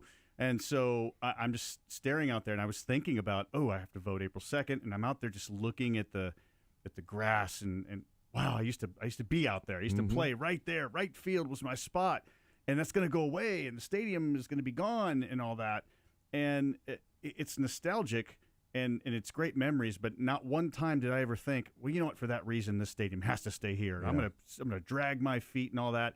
I'll just throw it out there, like we talked about. I voted yes. I voted yes because, look, I've shared many times on this show that I'm a Cub fan, grew up a Cub fan, and there's that Cub Cardinal rivalry. Oh, you hate the Cardinals. But, and I also shared that I'm trying to get my son over these few years to every ballpark in the big leagues. And our first one after the K was St. Louis. And I'm like, oh, my gosh, I got to sit and watch a Cardinal game. Well, they hit 7 home runs that game and beat the Dodgers like 15-10 or something like that. But it was still a big league stadium. And it was still downtown, and it was cool, and it was neat. And I still love the parking where it is right now with Arrowhead. And I still love the parking at the K. I love it. It's great. It's easy access. And you can't please everybody. And I know it's going to be tough. But, look, it's where the game is going. And whether I vote yes or no, or whether no wins, they're still going to go somewhere. Mm-hmm. It's still going to be down there. And then I'll end the point with this. I was talking to a friend of mine who works in law enforcement. And he used to work in Detroit. And I was actually born there and have gone back to visit. And he said that it used to be, before they put their stadium there, it was except for the crime rate, it was desolate. Nobody wanted to go down there and eat. The restaurants, it was like a ghost town, except at night.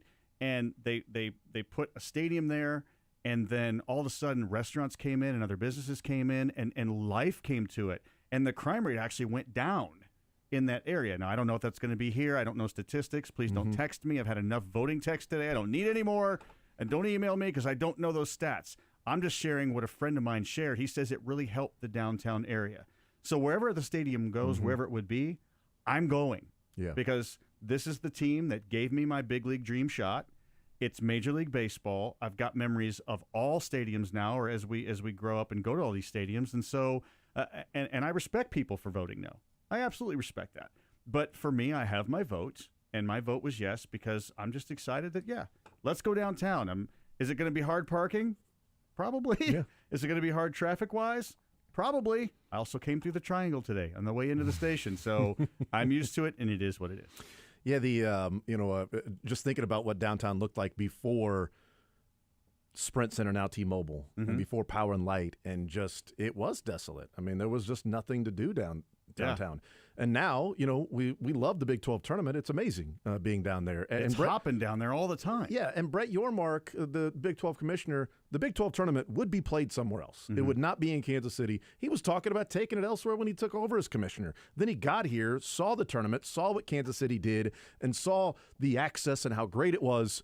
And now they're staying here till the 2030s. Right. And not going anywhere. And new teams are coming in, and they're, some are mad about it being in Kansas City. And you know what will happen? They'll get here and they'll go, oh, that was pretty awesome. Yep. I loved being there, being everybody right there, all the different fans. You've got the fan fest going on. You've got the rallies. You've got other things. You've got the living room there at KC Live with the huge TVs and people watching and interacting. And that's really cool. And other places you don't get that. Dallas, they don't even know the Big 12 tournament's going on. Right. Oklahoma City was fine, but not nearly as good as Kansas City. And that's because of something that took place back in 2004, right? And voting to, break ground and have this arena and then Power and Light. And without that, we'd be talking about build a downtown stadium, but people would be talking about a downtown stadium for baseball and going, well, people don't even go down there. Yeah. Why are you wanting to build it downtown? People don't even go there. Like, nobody cares about downtown. That can't be the only reason you're trying to get people to go down there. Come on. I mean, you can revitalize downtown. I mean, come on. And now it's, people are going there for a reason. And there is correlation causation with what I never went to downtown ever in my life. Right. Ever until Sprint Center was built and T-Mobile. And now we go down there. And I'm just imagining, just a different landscape of downtown if, separate projects of the stadium being built and then capping 670 and putting that, the trees and the grass and the park and walking trails between the two and connecting that, just what a difference of a view and just an experience of being in this city down there and attracting people from where it was in 2000 before some of these things, started. Yeah, it's easy to share your thought of what it's going to be like and your opinion of it before you experience it. And it's hard to do, and it's understandable. Yeah. And I'm not just talking about people that vote no and don't want it or for whatever reason, even if they don't vote because they don't live in the area.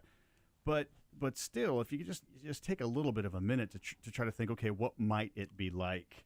And open up your mind a little bit. I love it when people think for themselves and critically think. We all should do that about everything in life. You should critically think and learn to do that. Don't let Jason and Les sway your opinion. We just have an opinion. We just like to talk about it. But think for yourself. But try to put yourself in the shoes of what it's going to be like. Do all the homework. Do all the research. And I was talking with my boys yesterday on the whole Rashee Rice thing.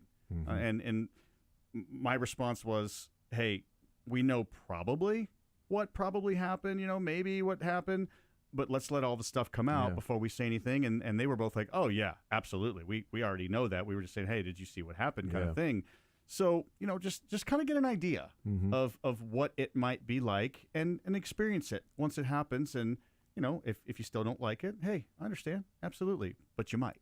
And I present my my bias beforehand when I even talk about this, that obviously a big part of the fabric of the culture of the city that I live in, and a big part of how I self-identify is with sports. Yeah. And it's with the Chiefs and the Royals. And when I go to other cities, I'm rocking Chiefs gear and Royals gear. And I'm proud, to wear that stuff. And especially now when they're winning, going back to Louisville where there's a ton of Bengals fans, it is awesome to wear Chiefs stuff. It is great. You used to wear that stuff and people would giggle. And now they're like, they're pretty good. Bandwagon. How long have you been a fan of the Chiefs? Let's see. I'm 43 years old, so roughly 38 years. Yep. I've been a fan of the Chiefs. And And the only reason I'm a fan of the Chiefs is because it says Kansas City first. That's right. It's the only reason I'm a fan of the Royals is because it says Kansas City first, and there's a civic pride that goes along with that, and that is such a fabric of the community. I don't know how many other events in Kansas City or things that have happened that would bring 1 million people together to go to a parade for the Royals. That would bring so many people together to celebrate something in the city and the civic pride, and people all over the city that don't watch football that are watching the Super Bowl. My wife's not from Kansas City. She's a transplant from Louisville. Her family, Bengals fans. And she is rooting right along with us against the Bengals. She's sitting there, at Super Bowl watch parties, cheering with us and going crazy, because of the civic pride that goes along with it. And that's a part of the stadiums. It's a part of the teams that are here. And I think it's, people want to talk about the economic impact and whether we should supplement billionaires or whatever. To me, it's a pro tax. And do you want to be a pro city or not? I want to be a pro city. If it was in Johnson County and I was paying for it, I would vote yes. Yeah. In Jackson County, if I lived there, I would vote yes, because of being a pro city and the pro tax. And there are cities that did not want to pay the pro tax, and they don't have those teams. And you don't think about those cities as much as maybe you would if those particular teams were still playing there. And the two most famous football players in the world live right here. Right. Because they play for the Chiefs. Right. Not because Travis Kelce from Cleveland and Patrick Mahomes from Dallas were like, you know what, I want to move to Kansas City and live there and raise my family. But you know what they're doing now? They're living in Kansas City and raising their families. Yeah. Right here. And playing some pretty good football. Yeah, that too. That's part a of it. secondary part. Yeah. Playing some pretty good football. I mentioned it before too about the whole traffic thing. Look, I'm not saying I love traffic. I mean, I lived an hour south of Chicago growing up, and I almost never went in because I hated traffic, and I was younger and hated to drive in that and a little bit nervous. But look, I'm going to go down there to a Royals game once the stadium gets built and they have games down there, and I'm going to complain. I'm going to. I love that you present that right at the gate. I'm just going to be honest. I'm going to complain about it, and someone that is not going to a game that doesn't know how to drive in traffic is going to make me mad, and I'll pray for them and move on. And but yet it's also going to teach me to go a different route. It's going to help me to leave earlier. It's good, you'll learn where to park and the tricks of the trade and all that. And granted, yes, it was easier at the Truman Sports Complex, but you'll figure it out. We will figure it out. But it really is going to be a great place to watch a ball game with the skyline there, and it's just going to be really cool, and it is going to revitalize the area even more so. So, and yes, there are negatives. I hate the fact that some businesses are going to be lost or struggle. That's horrible, and I feel for those people, and I hate that part of it. Yeah. And I don't have any answer for that. I'm not. I just if it were me, that would stink. It really would, and you hate to see any part of that. And so there are some collateral damage of it, and anything that's a move like this. And so I feel for those people with no answer. But yeah, that's beside the point. And I don't. And it's not an all or nothing of some of the business that are being displaced are not all no votes. I'm close with somebody whose business is being moved, and they're a yes vote. There you go. And so it's like it's on an individual basis, just like everybody voting. Yes. It's an individual basis of what the future of their. And I do feel for those that are the no vote that have put in the hard work and the sweat and the blood and all of that over the years to build that particular business that then would be displaced. I really, really hope that the teams take care of them. Yeah. There is obvious skepticism that takes place with all of that because, it is America and we are skeptical of billionaires, taking care of people and doing right by others. Yeah. But I hope that is the case with those particular businesses. And they should be listened to as well. 100%. We shouldn't, it's inevitable anyway, so just deal with it. No, listen to them. 100%. Take some time and hear what they have to say. Get acquainted with every situation is different and unique, and how they built that business and why they're in that building and whether they're leasing or whether they own it or whatever it may be. Take the time to listen, but I'm with you. I hope they get taken care of well. You decided to stay in KC. Yeah. And raise your family. And I'm just, obviously without the Royals, you wouldn't be here. We wouldn't know each other. Right. And that would suck for me. It'd be fine. It'd be fine for you, but it would suck for me. But why this city? You're not from here, but you decided that now your kids are from here and you guys are Kansas Cityans. Yeah. So when I got here, my second call up in '95 with the Royals, I met Kristen.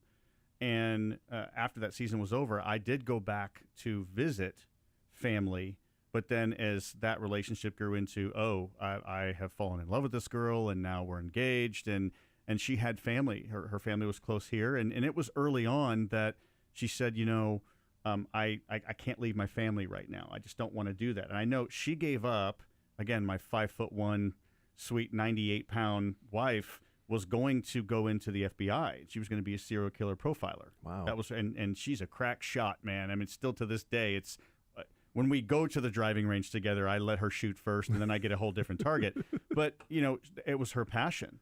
But she also willingly gave that up. I didn't ask her to. She's like, I just want to spend time with you. I'm okay with the change of all that.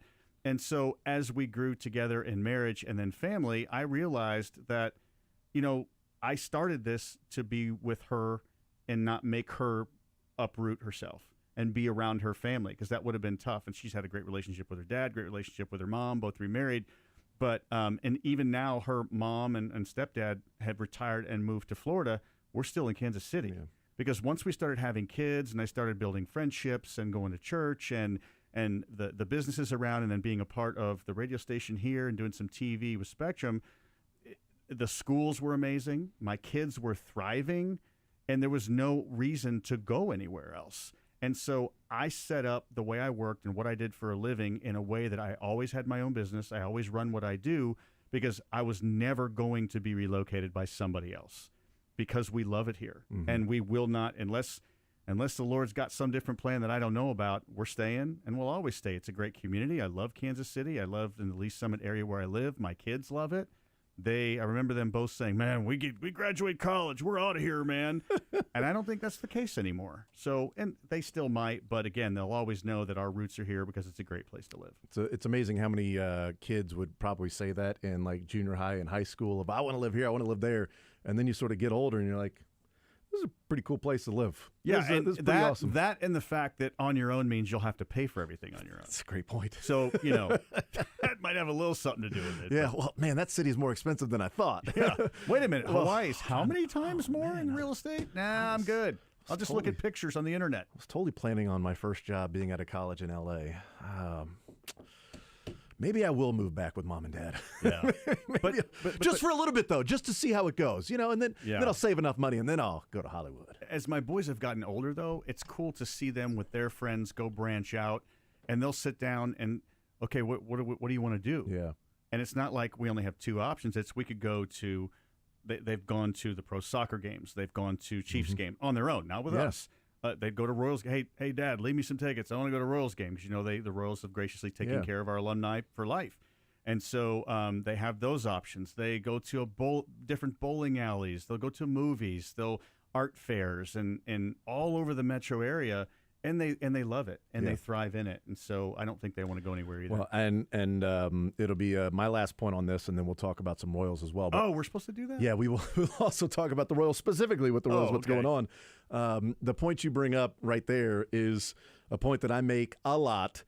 And with the economic impact studies that are out there of publicly financing stadiums and for pro teams, and it's not a good deal for the city and the county and all of that stuff, I don't think there is nearly enough paid or attention to when there's specific numbers and here's the money you get back, here's the money you invest, and it doesn't make sense. You're in the red there. It's not. You're not. That balance doesn't work out. I don't think there's enough credit paid to of what you just talked about.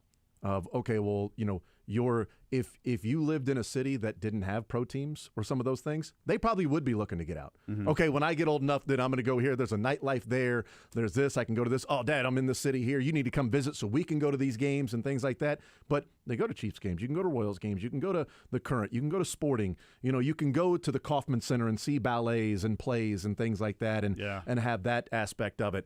And if you are in a city that doesn't have that, it is hard to attract and keep talent. Yeah. Talent in business, not talent in sports, but talent in business. Mm-hmm. That if there's somebody not from Kansas City and they move here to work at one of these businesses, a higher up at Cerner or whatever, and they're not from here and they move here and it's like, oh, this is a cool place to live.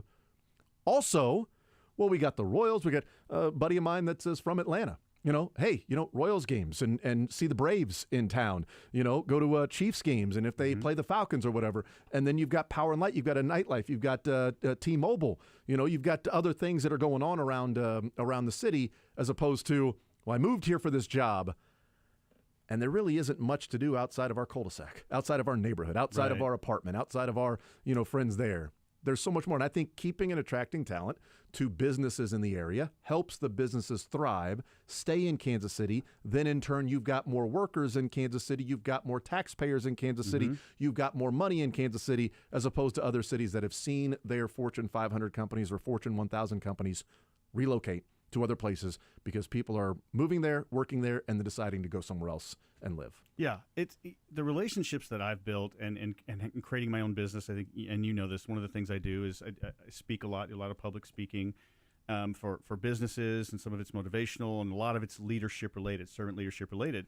And in November, after Fantasy Camp was done, I flew to Chicago and spoke. And August, I go back to Chicago for a different organization. I'm from there, so I have those ties.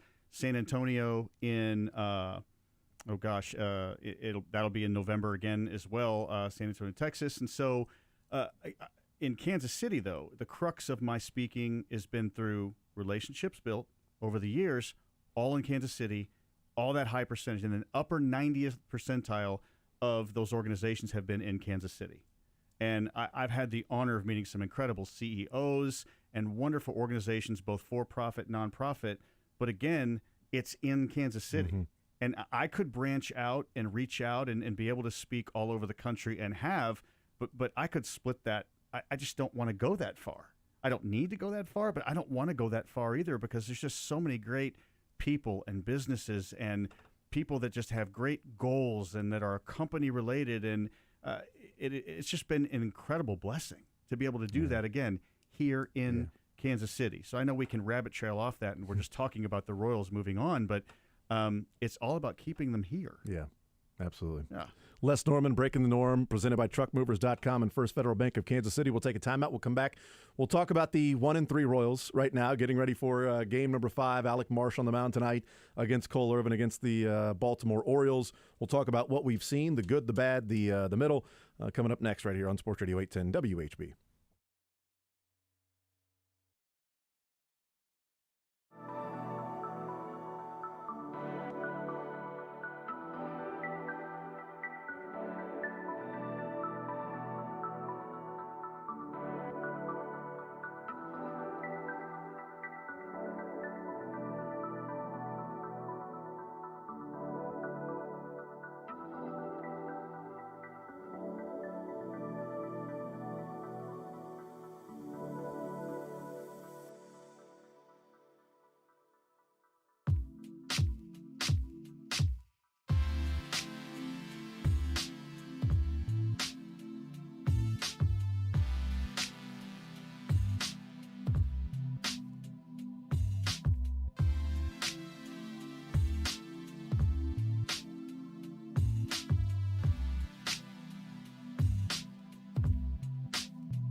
not even more than the plate appearances, because there's going to be walks in there. But I'm going to give him 100 at bats, and then we'll start to gauge it a little bit. I mean, you knew either Frazier or Hampson or Renfroe or 2 out of the 3, somebody was going to end up getting off to a slow start. We knew it was going to happen because you're just not going to sign 3 free agent hitters, and all of them are going to be hot. It doesn't work that way almost ever. So, 1 and 3. Yeah, is the bullpen a little bit of a question for me? I was out there on the second day, actually the first 2 games. So the first 2 losses at home is on me. I was out there. Way to go. I was out there, and Nice then as job. a birthday present, I gave 4 tickets to a friend of mine on Easter Sunday, and they scored 11 and hit 5 bombs. So I will stay away until they win at home. How's that? Good for you. Yeah, until. Way to take one for the team. You got it. That's me. So I'm not freaked out. The bullpen does at least some question marks. I mean, again, an 0-2 pitch in the 9th inning that's right down the middle. Yeah. That you're not going to live there. You could be a bad hitter and run into a pitch down the middle in the big Yeah. leagues. So it just is what it is, man. They got to get their feet wet, and I think this team's good enough to get on a hot streak. And again, they're two wins away from being back to 500. I mean, 1 win yesterday from being. Yeah. They had they had a lead, and then they tied the game in the 9th. They win that game, they're 2-2. Yeah. On May 1st to be relevant, close to 500 for me. We talked about that last week. So no panic. Yes, there are things that we can see even after a few games to look at, like the bullpen. How's that going to be? But I think overall it's a little bit early for anything on the panic side. Yeah, looking at it right now, the Tigers are 4-0, and they won last night 5-0 against the Mets. That's what I was but it looking was 0-0 going into the 10th. Yeah. They scored 5 runs in the 10th inning, so they won against the White Sox 3 games, all 1-run games. 1-0, 7-6, 3-2. So they were 3-0, and then they were 0-0 against the Mets last night, and they end up winning 5-0. They get a 5 spot in the top of the 10th. So the Tigers have survived by the skin of their teeth. Right. The Royals have not so far. Well, those are things that'll happen over the course of the season. Yes. And it's unfortunate, and it's also reality. These are the only games we have to go off of. Right. And again, the Astros were winless in the first 3 or 4, and They started off 0-4, yeah. 0-4. Oh, here we go, and then a no-hitter. So now they're 1-4. So it wasn't as bad as it was day before yesterday. So again, it's so early. Relax. If they're willing in the offseason to bolster the bullpen and give Marsh, who's starting tonight, the 5th starter job, and move Lyles to the bullpen, then they're not just going to sit there and say, well, we tried, and this is what we're going to go with and run it the whole season. It's a long season. Give it a little bit of time. They'll make the adjustment. It's interesting. Minnesota, that's 2-1, and they are -4 run differential. The Royals are 1-3 with a +2 run differential. That's what an 11-run game will do for you. Yeah, and a exactly. shutout. You win 11-1 or 11-0, then you lose a 2-run game, I guess, with the home run. But yeah, that'll certainly do it. Another big positive is, my goodness, Bobby Witt. Holy moly. I mean, you want to talk about, there was a concern about trying to live up to the contract. Is he going to go out there and just try to put so much pressure on himself, and he's got to be, better than what he was a year ago? He's got to win the MVP to show how good. I mean, the 2 home runs he's hit on pitches that are low and inside that he's sent to center field, 430. Not just barely over the fence Yeah, either. 430 with 110 and 113 off the bat in pitches like that. Like, you really aren't supposed to do that. Right. Like that's a glitch in, the video game. That, oh, come on, restart this. The home runs are absolutely impressive, and I get it. And I was worried too that you get the big contract, knowing his humility and being so young and so passionate and loving of the game. I wasn't like super worried that it wouldn't go to his head, but that he would try to live up to it. I think he's got a good head on his shoulders for a young kid. But the most impressive thing for me so far in his at-bats was when he hit that first double, not just the hustle double, where the rest of the world would have been barely to first base. And literally the right fielder just barely went over and got it, and he still beat it. But when he hit that high 2-strike pitch, a line drive off the right center field wall, just below 387, like 2 feet from being a home run that didn't get more than like 25 feet off the ground. I mean, for him to hit a pitch that high, thrown that hard, to keep his hands up, and that was unbelievable. I'm like, ooh, that's a gapper. Oh, wait a minute. And it was almost gone. So his hands right now, his timing right now, just everything is working. And if there's any fears to this point to start the season, like you said, that he's going to try to put the pressure of the world on that contract, don't see it. Because every approach, even his strikeouts, he's got an approach and a plan. and he looks really good. Yeah, the looking at some of the metrics and the advanced analytics that the percentile that he ranks in: hard hit percentage, barrel percentage, exit velocity, weighted on base, weighted batting average, all in like the 96, 99 percentile, base running 99 percentile, fielding 98 percentile in range, and it's just all around right now. Like he's the guy. And I made this comparison yesterday, Les. He's the guy that when you go out to a Little League game and you see like the 12-year-olds out there and there's one guy that's just like, well, that kid's different. He's that on a Major League diamond. Yeah. That you go and look and go like, oh, that's one of the best players in baseball right there. Oh, yeah, that's it clearly stands out as the difference that he makes with the bat, the legs, the power, and the leg combination, which is absurd. Yeah. And then, the fielding that is just night and day from what it was 2 years ago. So, a kid I used to coach briefly, he was a star at UCM. He now coaches at Emporia State, Brett Schwartz. Great guy, great kid, understands the game.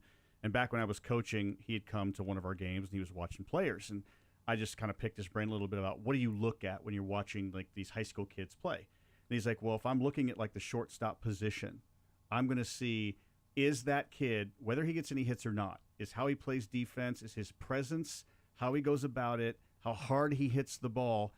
Is he the guy that changes the game? Is it instantly noticeable that, okay, that's your guy? And it might not be the shortstop. It could be a pitcher. It could be a first baseman. It could be a center fielder, third baseman. But that really opened my eyes to it, and you just described for the Royals who that guy is. Yeah. When you see Bobby Witt Jr. take the field, at his young age, he's the guy that can change the game. No offense to the other guys in the field, to Garcia and Melendez who's hitting the ball and all these great players, but it's evident who that guy is. We'll take a time out. I want to talk about strategy, decisions, Quattrero last night, and then also there is something really cool that a team is doing that is technology that I didn't think would exist, but we're seeing it now, and I wonder what Les Norman thinks of this technology in a batting cage that is just brilliant. Oh boy. We'll do that coming up here on Sports Radio 810 WHB. Les Norman breaking the norm. He is presented by TruckMovers.com and First Federal Bank of Kansas City.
We continue right here on Sports Radio 810 WHB. Les Norman, Breaking the Norm, presented by TruckMovers.com and First Federal Bank of Kansas City.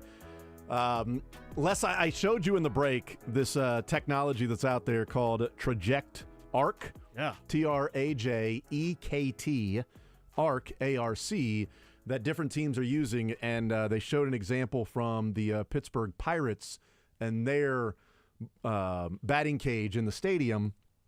And for those that haven't seen it, there's a hologram of a picture, a hologram of a pitcher that's going through their windup or stretch and then throwing the pitch and the exact release point of that pitcher, and then the actual batting cage, the release, mimics the spin and the break of the actual pitch. It can do any pitcher and replicates any pitch from any Major League Baseball pitcher. It's unbelievable. With the pitch tracks and all the different technology we have. So you've got dudes that are now in the cage, Les, that are timing up the pitcher they're going to see and the exact release point. So they showed them Aroldis Chapman, they showed them Mitch Keller, they showed them different pitchers and how the hologram and then the release point of the actual batting cage of throwing the ball, how it changes. And then here's a slider, here's a curve, here's the fastball, here's the change, here's the action. And you can time all of that up while you're in the batting cage getting ready to face whatever pitcher you're going to face that day. Yeah, that's amazing to me. Not just the hologram side of it, but you're getting a machine. You're programming a machine to get the specifics of all these individual pitchers. I mean, the release points are so different, and the speed and the individual break on this guy's curveball is different from this guy's curveball, and this guy doesn't have a curveball. He's got a sweeper or a slider or whatever you call it.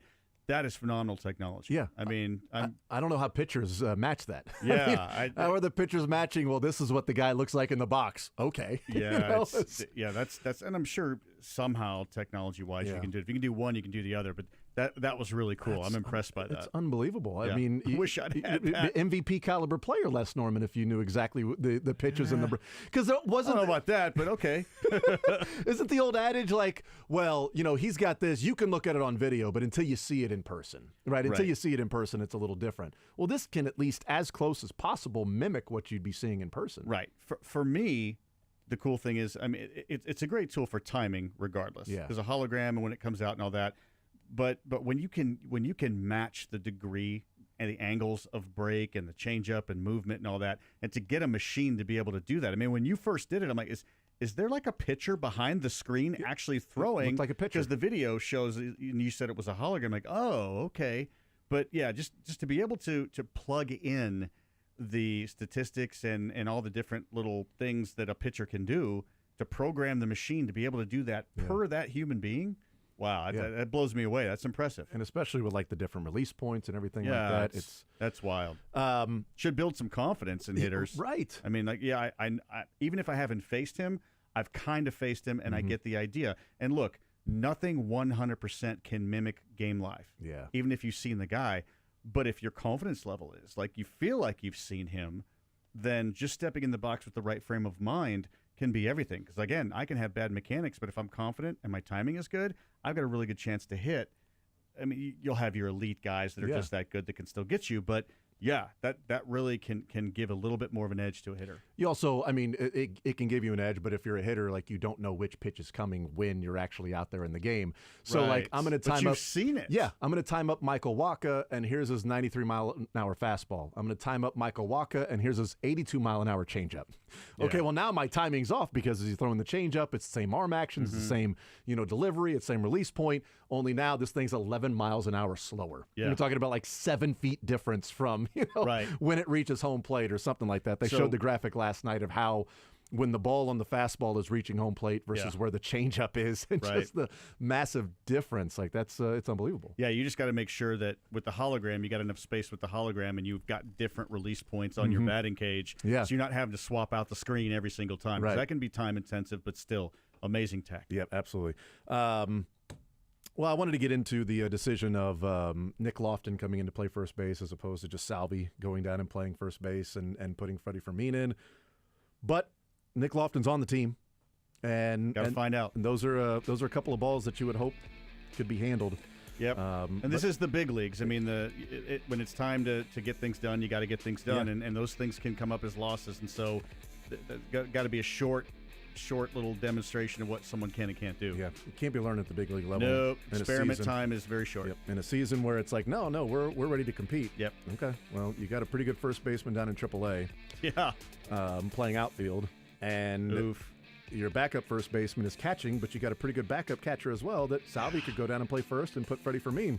I think Salvi would have had one of the two, Yeah. and one of the two makes a difference, and maybe it's a win. It does.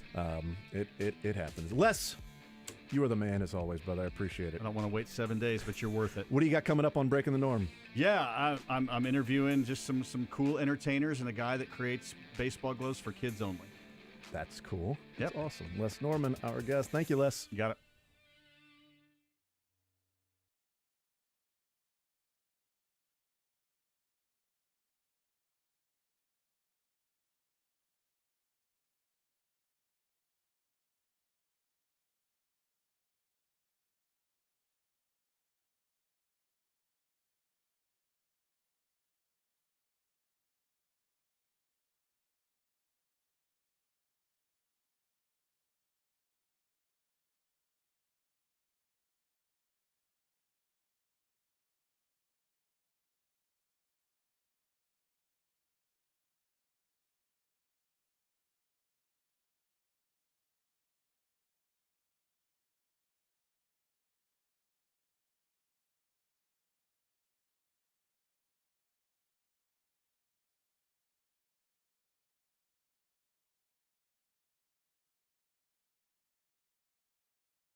The Zone is presented by Guaranteed Foods, delivering all natural food to Midwestern families since 1958. Enjoy healthier food, more free time, free delivery, and better value. Go to GuaranteedFoods.com. All right, we'll continue right here on Sports Radio 810 WHB. Jason Anderson with you, Dylan Michaels. We head up until 2 o'clock. One more hour to go. Thank you to Les Norman joining us, breaking the norm. Talking a lot of things Royals. Also, the vote going on today.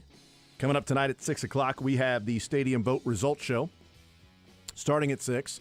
Polls closing at 7 o'clock tonight. They've been open since 6 o'clock this morning. We had Mayor Quentin Lucas on earlier today to talk about, what today is and also why he ultimately and eventually gave his endorsement, because he had not endorsed the yes side until Saturday. And so we had a conversation with him. You can hear that on the podcast if you go back and listen to that. First hour, we spent a lot of time talking about, to me, what the importance of today can mean for Kansas City. I didn't think there would be a time in my life where there would be a day where we would be voting for an opportunity to move the baseball stadium downtown. Seen it in different cities, always wanted it here in this city. I love the K. Absolutely love Kauffman Stadium. But I think there's the romance, there's something special about downtown baseball. And I don't know how much the downtown stadium will result in the ballpark district, then money being fed back into the ball club. I don't know. If it's any, then certainly that helps. But I don't think there is a same old with the ownership when there's money being spent the way that it was spent and Bobby Witt Jr. locked up for the next 7 years, and knowing that he is going to be a part of this team and as good as he is, yeah, I think there's definitely a difference. It's not going to change the economics of baseball by having a ballpark district. That's not going to happen. The economics of baseball, quite frankly, are not going to change until there's a TV network deal nationally across Major League Baseball, until there's a salary cap and a salary floor. Those things won't happen until whether teams individually would be okay with the network deals being across the league, which isn't going to happen because the Yankees don't want to look at the money they're getting from their TV network and see what the Royals are getting and go, well, why would we give and split that with them? That makes no sense. And the MLBPA is not smart enough to understand that with the salary cap comes a salary floor, and they can sit there and complain about all of the money that's not being spent right now, and that the owners and teams are not spending nearly as much money, and the millions and billions of dollars that are not being spent in the offseason that we've seen in the past, and they're complaining about this. Well, salary cap and salary floor. All right. The NFL is spending money because there's a salary floor. There's a percentage of the salary cap that you must get to. And there's also an expectation from teams of, hey, the salary cap is this. Why aren't you getting close to that particular salary cap? We typically don't look at payroll of teams in the NFL for a reason. And that's the economics of the NFL. And it is, quite frankly, I don't think in my lifetime we'll ever get to that point. But I didn't think in my lifetime we would have a downtown baseball stadium. We may still not have a downtown baseball stadium. I think it will pass today. I have said that if I lived in Jackson County, I would vote yes. I don't live in Jackson County. I will not tell you which side that you should be on of this debate, which side of this question you should be on. I would be on the yes side. I think it is the continual revitalization of downtown. It's the continual building and future forward message and view of this city. And so much of this city, there's so much love for this city and the civic pride from those of us that live here, grew up here, born here, transplant here. There is a love for the city like, no other. Or at least there isn't a greater love, it would seem. It would be hard-pressed to find a community that loves their city the way that Kansas City loves their city, and the pride and the defensiveness that we have about the city as well. And those from the city, you can tell when Salvador Perez, got ignored in his home run derby 4 years ago, and we went at ESPN for that, because you don't do that to a Kansas Citian, damn it. You don't ignore Salvi because it's a Kansas Citian. Yes, We get defensive of that because we have pride in our city. We have pride of what we do. And it isn't necessarily connected to a downtown ballpark or a renovated Arrowhead Stadium, but it's definitely connected to the fabric of the community with the sports teams. The Kansas City Chiefs, the Kansas City Royals. I don't think the teams will leave the area if there is a no vote today. Or at least I should say I don't think they will leave the Kansas City greater area. I think there's a decent chance one or both could leave Jackson County. And so if it is important that Jackson County and the Royals and Chiefs are there, then yeah, it would be a yes vote. It does not matter to me where the Chiefs play. I'll go. First and foremost, it doesn't matter where the Royals and Chiefs play in the area, whether it's on the east side of the state line or the west side of the state line, north of the river, south of the river. I'll go to the games. First and foremost, I want them in the area. But having a downtown ballpark, to me, is part of creating and continuing what downtown has done. From when I grew up to what it is now, and the vast difference between the two, from the next generation of kids that'll be going and enjoying downtown, to the businesses that are thriving, to the restaurants, to the whatever else, the people that are the tenants that are living downtown that never used to. Never dream of living downtown. I lived downtown for 3 years before I moved. It was awesome. I would have never done that. Didn't even know how to get around. No clue about downtown until the Sprint Center was built and Power and Light, and then started going there instead of just going to Kemper Arena or going to graduations, just west, on the west side there. No, it's not. It's, now my wife and I, we've been to a couple ballets at Kauffman Center. We've gone to games and concerts at T-Mobile. We've gone to dinners and food at Power and Light. It's not just spending around our area that we're doing. And there was a ton of that before downtown started to come alive again. And yes, the Crossroads District is a cool part, but that area of the Crossroads could use, some revitalizing, can use some upgrades. And what the ballpark would do for that area, and also the separate project of capping 670, would just be night and day. Wonders for that area of what it looks like down there compared to what it was. And it's also continuing we are evolving and growing as a city and not just accepting the continual status quo. I understand and I get why people don't want to subsidize for billionaires. I get why people don't want to help pay for a ballpark for billionaires. I wish it wasn't that way either. But there are a lot of things that I wish weren't the way that they are in the country that a lot of people could agree with. There's a lot of things in the country that we can improve on. I just don't think voting no to John Sherman and Clark Hunt is how you start the process of really sticking it to the billionaire. How you really give it to the man.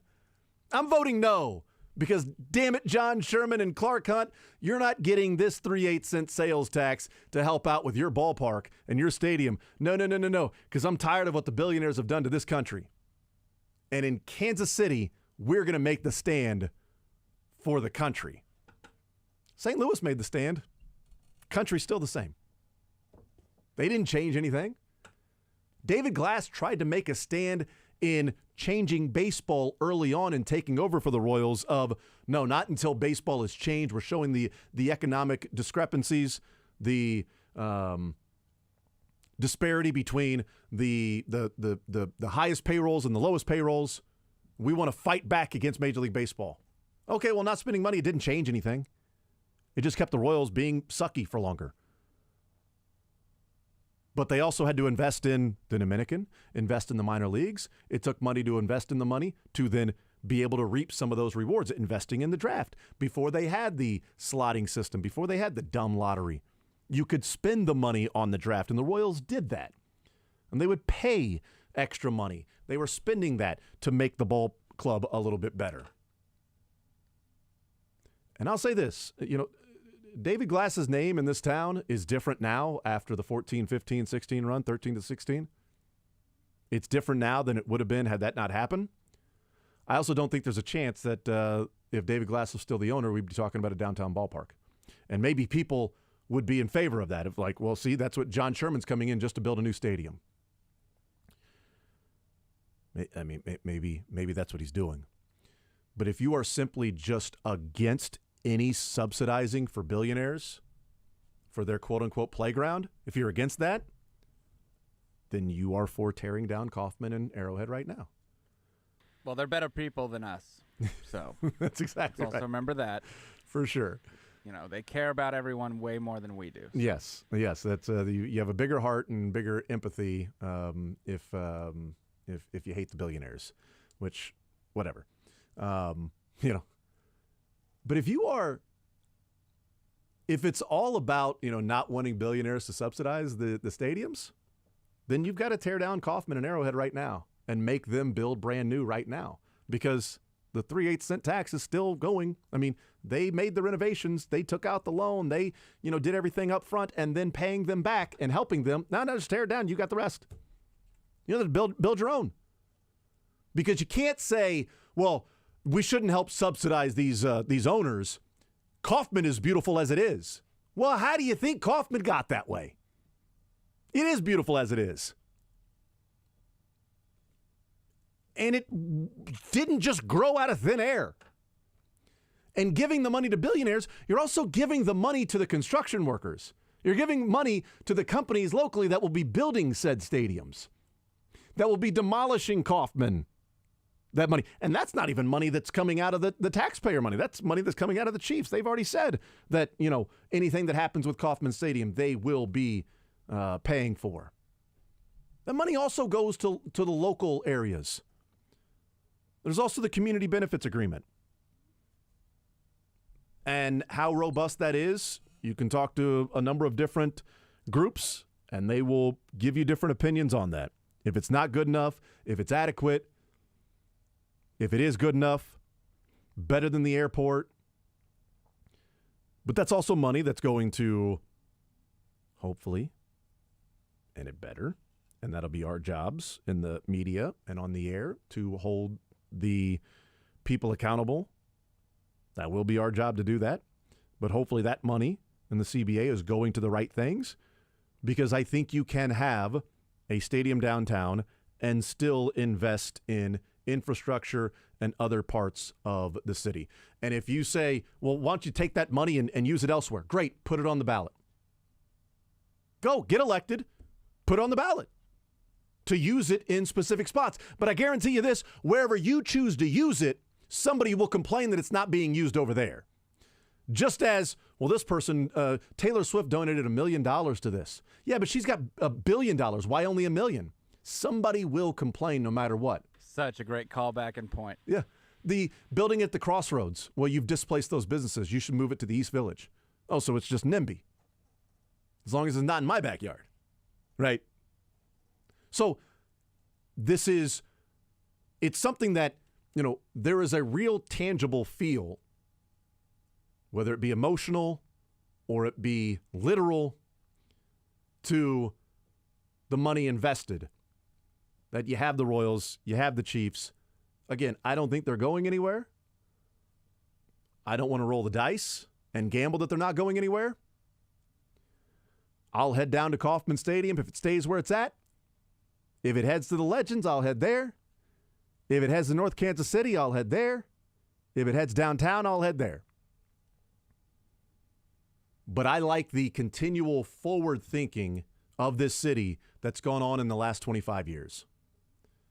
That's gone from a desolate area to then attracting businesses and office space and workers and employees downtown, and other businesses and restaurants that are also thriving downtown. I mean, there's a reason people are talking about, well, you're displacing these businesses in the Crossroads. They're doing so well. I know. They are. I wonder why. And would they be doing as well if there wasn't as much traffic or people that didn't even know that those things existed if they never went downtown? I knew nothing of the Crossroads until going downtown for other things. And then you get there and then you find out there are other cool stuff that's going on. It's all part of a growing and thriving and healthy city. You find out all of these different things that are taking place. So we'll see what the vote is. I'm hopeful that we have a downtown ballpark soon. I would love for there to be more to the Chiefs side of it. I've discussed that before. I am not a 100% let me sprint to the polls if I lived in Jackson County to scream at the mountaintops of a yes vote. It's more of a lean yes, because I understand the different aspects that are going on. And it's not a, just be blind to everything just to simply pay for it so you can have a new stadium. No, I think there's an economic impact. I think there's a benefit. And I think it is a little bit lazy, quite frankly, just to say, well, here's an economic impact study that says the bottom line here or there.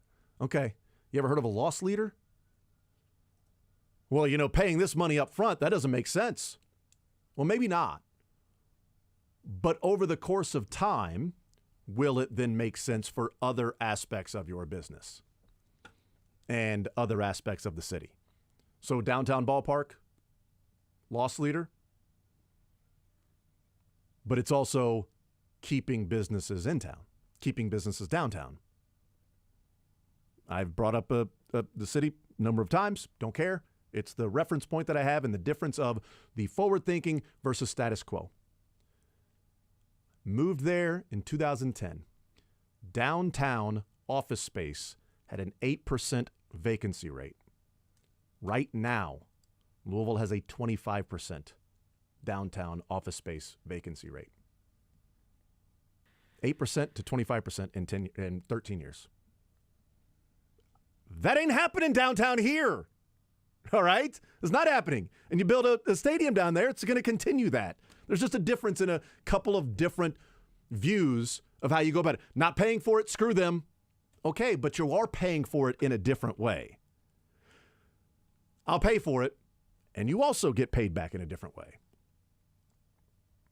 I had a question. Does this, and maybe you brought this up, this also would put us a little sooner in the rotation of another All-Star game for the MLB, right? Yeah. Yep. New so stadium. That's even more economic. New stadium. You get an All-Star game. Yep. It's one of the reasons why I would love for them to have a roof on Arrowhead. Rolling roof. That'd be Final great. Four for yes. that. Yeah. And I also think there's a reason that Arrowhead and the Chiefs are looking at this as a 25-year lease and not a 40-year lease. So 2056 when the lease is up, you're looking at probably 7-8 years before the lease is up. So 2048, about 24 years from now, that you're going to be talking about a new stadium. And I think if the Chiefs had the long-term vision of that Arrowhead Stadium would be the place they would be for the next 50, 60 years, I think they'd be putting a rolling roof or something on top of Arrowhead. But I think they understand and know what they can do now cosmetically is add the suites, add the end zone suites, add the parking infrastructure that allows easier access in and out, the walking bridge, the activation zone that'll be taking place there. Had to slip that last one. For sure. And then 25 years from now, there'll be another vote on the ballot of building a new Arrowhead Stadium that, to me, will have a rolling roof. Or a second activation zone. That maybe 3. Because too many people need to be activated. There's not enough. Maybe 3. 70,000 people activated. You know what 3 activation zones are better than? 1 activation zone. But if you had a roof, rolling roof, or whatever, I think if the Chiefs were looking at this as they're going to be here for the next 40 years or whatever, they would sign a lease for 40 years. But I think there's going to be a new stadium in 25 years on the ballot, whether that is at the current location or somewhere else, that will have a rolling roof or some sort of a dome. They got a dome. Some sort of a dome or a roof to enclose that so you can have a Final Four, Super Bowl, things like that. We'll take a timeout. We'll come back. We have the Bracket of Sound going on. The NCAA tournament is going on. We got 4 more pieces of audio to eliminate in our Bracket of Sound that comes up next here on Sports Radio 810 WHB. It's The Zone on a Tuesday.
All right, we continue hanging out right here on Sports Radio 810 WHB. Shout out Google Fiber. Award-winning internet without data caps, annual contracts, or hidden fees. Internet so easy to set up and use, you may never need the award-winning customer service at all. 1 gig internet, same price since 2012, and now available up to 5 gigs. It is Google Fiber. All right, so we got the bracket of sound going on, and we got some sound bites to eliminate here as we get set to head to the Final Four tomorrow, heading to Radio Row in Phoenix. Be there Thursday and Friday. So after the show tomorrow, be broadcasting live from Radio Row on Thursday and Friday. We'll see which coaches and players and analysts, entertainers, all of that stuff will be there around Radio Row that we'll get a chance to talk to. Probably Bill Walton. If not, then, I'll just let you know what he probably would have said. I don't want to jinx it, I know. It's like Christmas. If I stay up all night and think about it, it'll never happen. That's right. A watched pot never boils. There you go. That's what they say. There you go. Yeah, we'll get to see what he has to say and have me. It's the easiest interview ever. Easiest interview in the history of interviews. It's Bill Walton. You don't even have to introduce him. Sometimes he'll hear the music and just start talking, and then 10 minutes later they're going, wrap up. I haven't said anything. What do you mean wrap up? Tell him. So we'll be there Thursday and Friday. Leaving tomorrow. So looking forward to that being at the Final Four. An interesting Final Four with Alabama, their first time